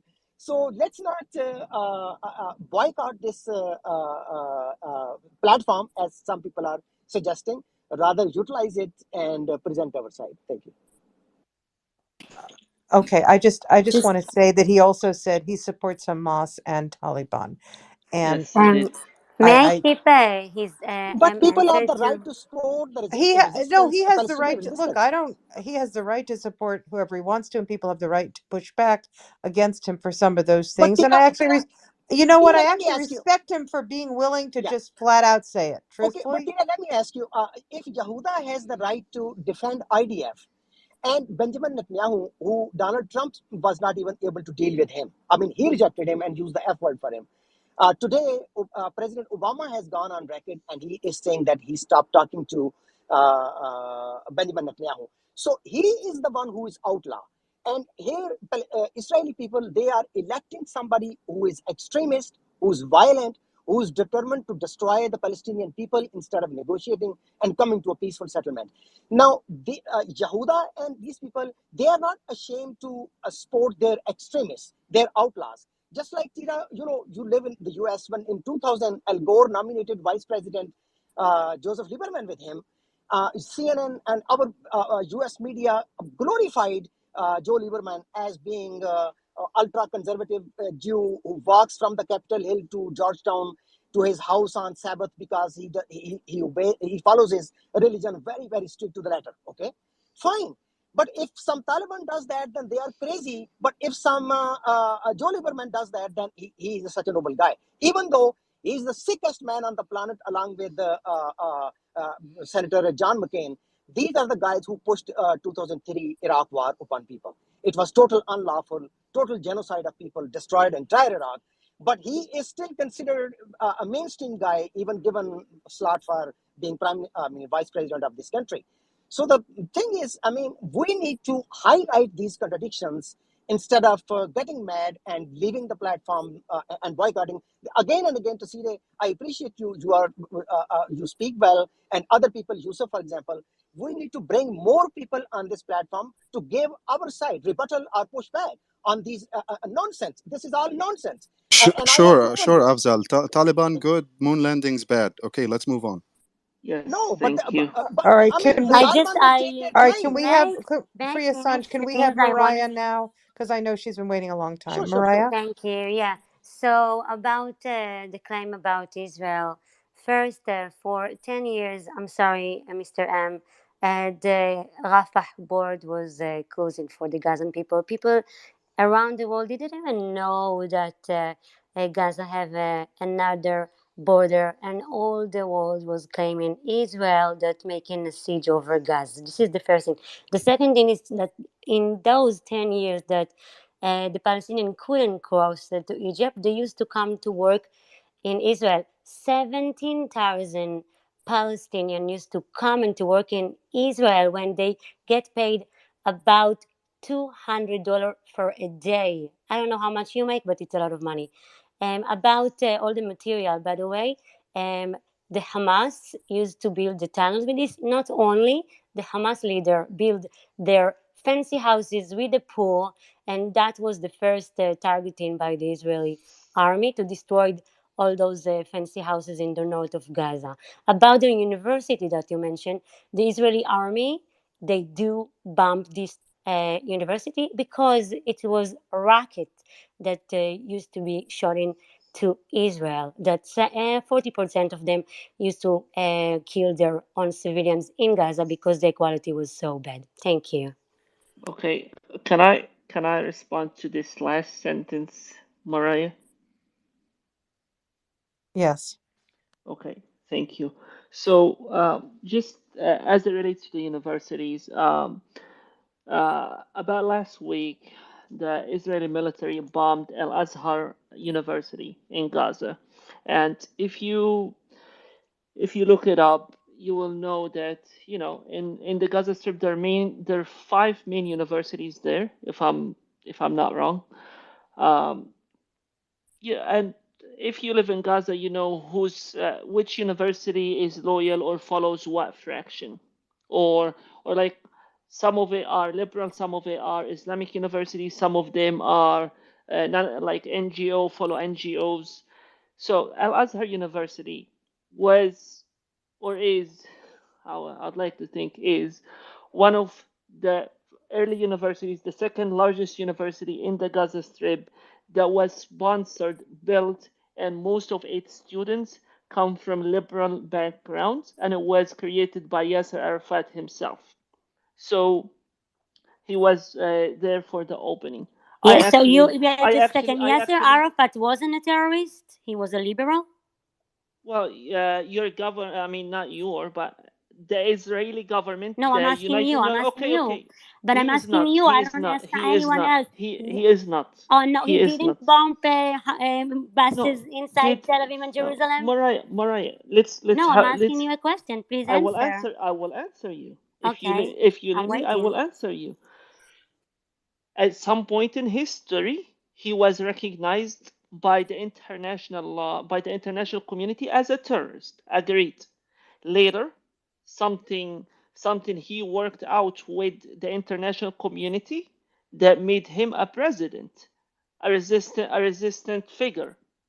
And the United States itself, the United Nations, recognized him as the first, or not the first, but as the president of the Palestinian government, right or wrong?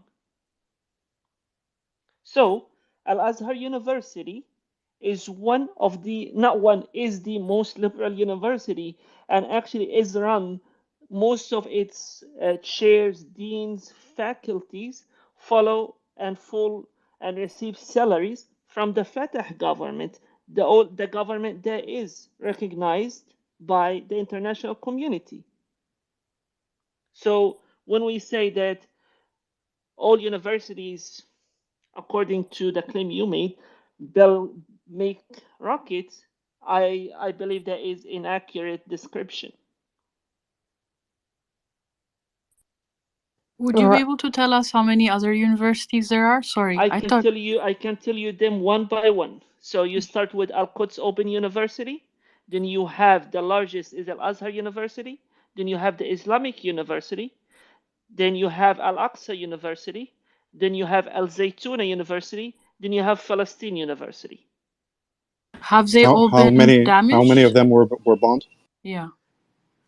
Currently, Al-Azhar University got wiped off the map, the Islamic University got wiped off the map, and Al-Aqsa University got damaged, and Palestine University in Al-Zahra city got damaged too.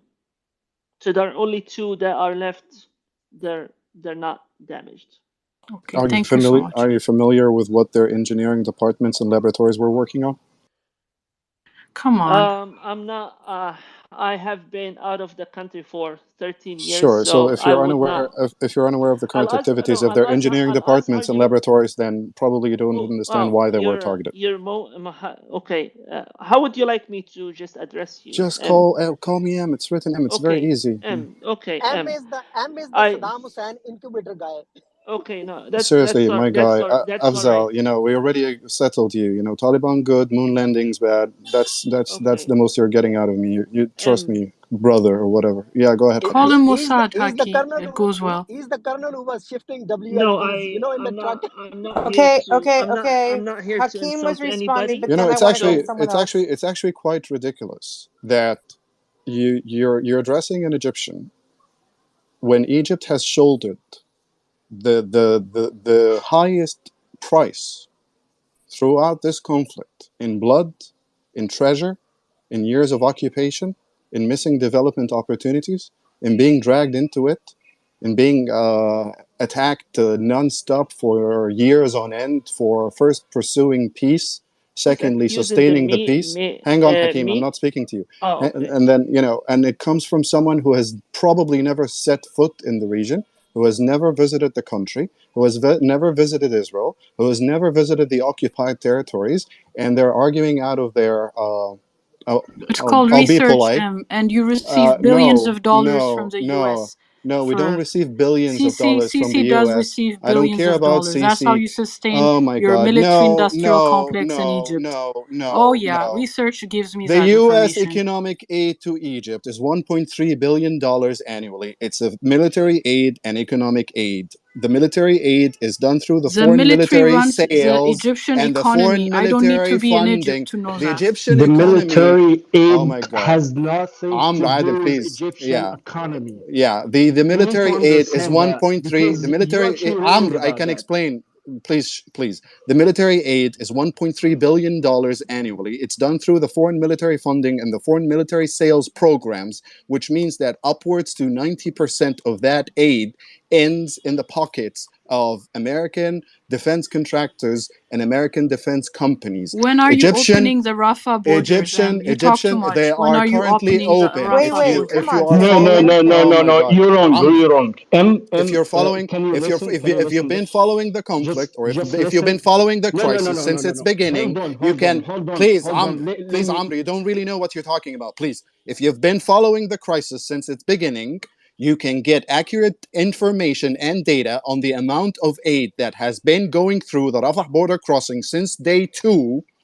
And you can tell and you can know that the largest amount of aid allowed into the Gaza Strip is actually Egyptian aid. We have provided aid more than all donor countries and organizations combined.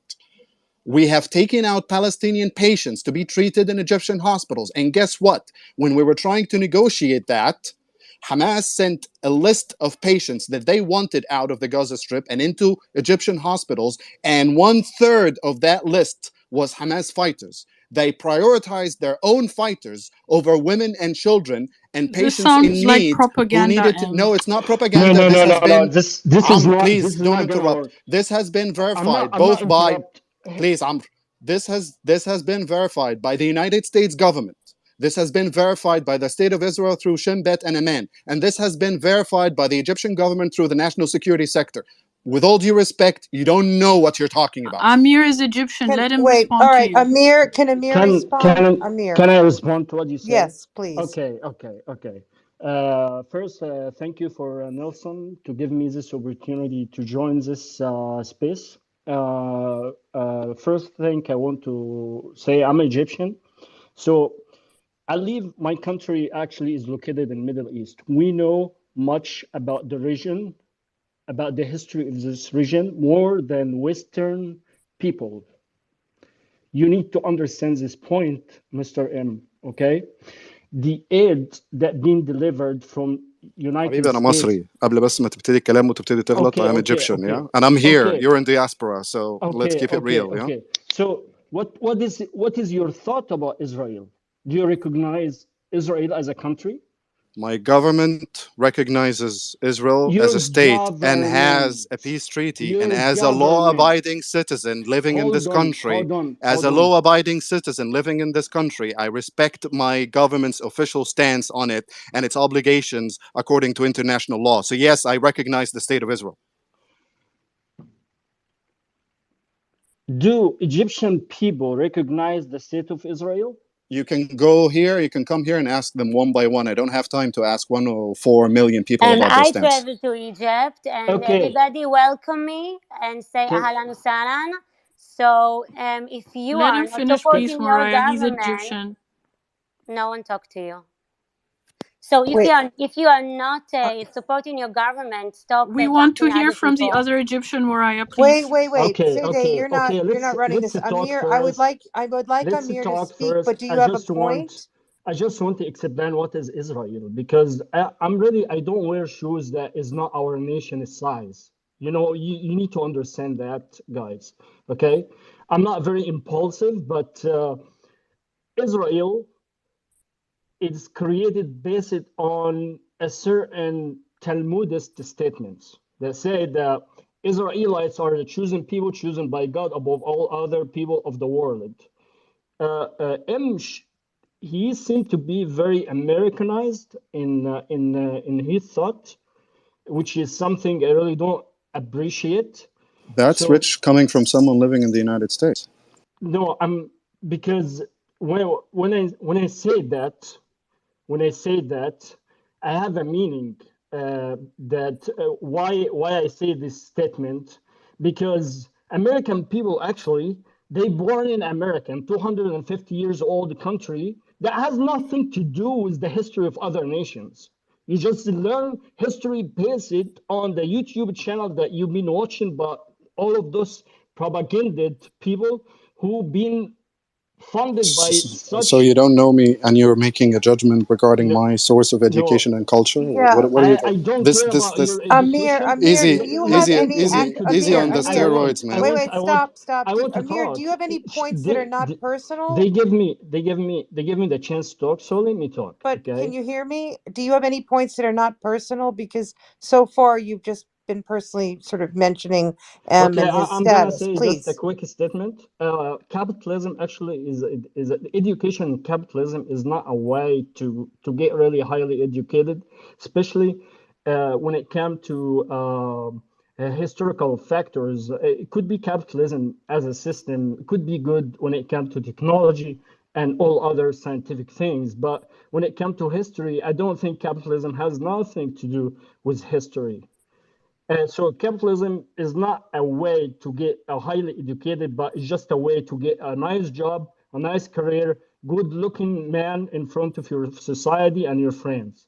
That's all. That's what I want to say to Mr. M. So let me continue talking just about what is actually the Talmudist idea, or this kind of idolatry that been going on in the modern life.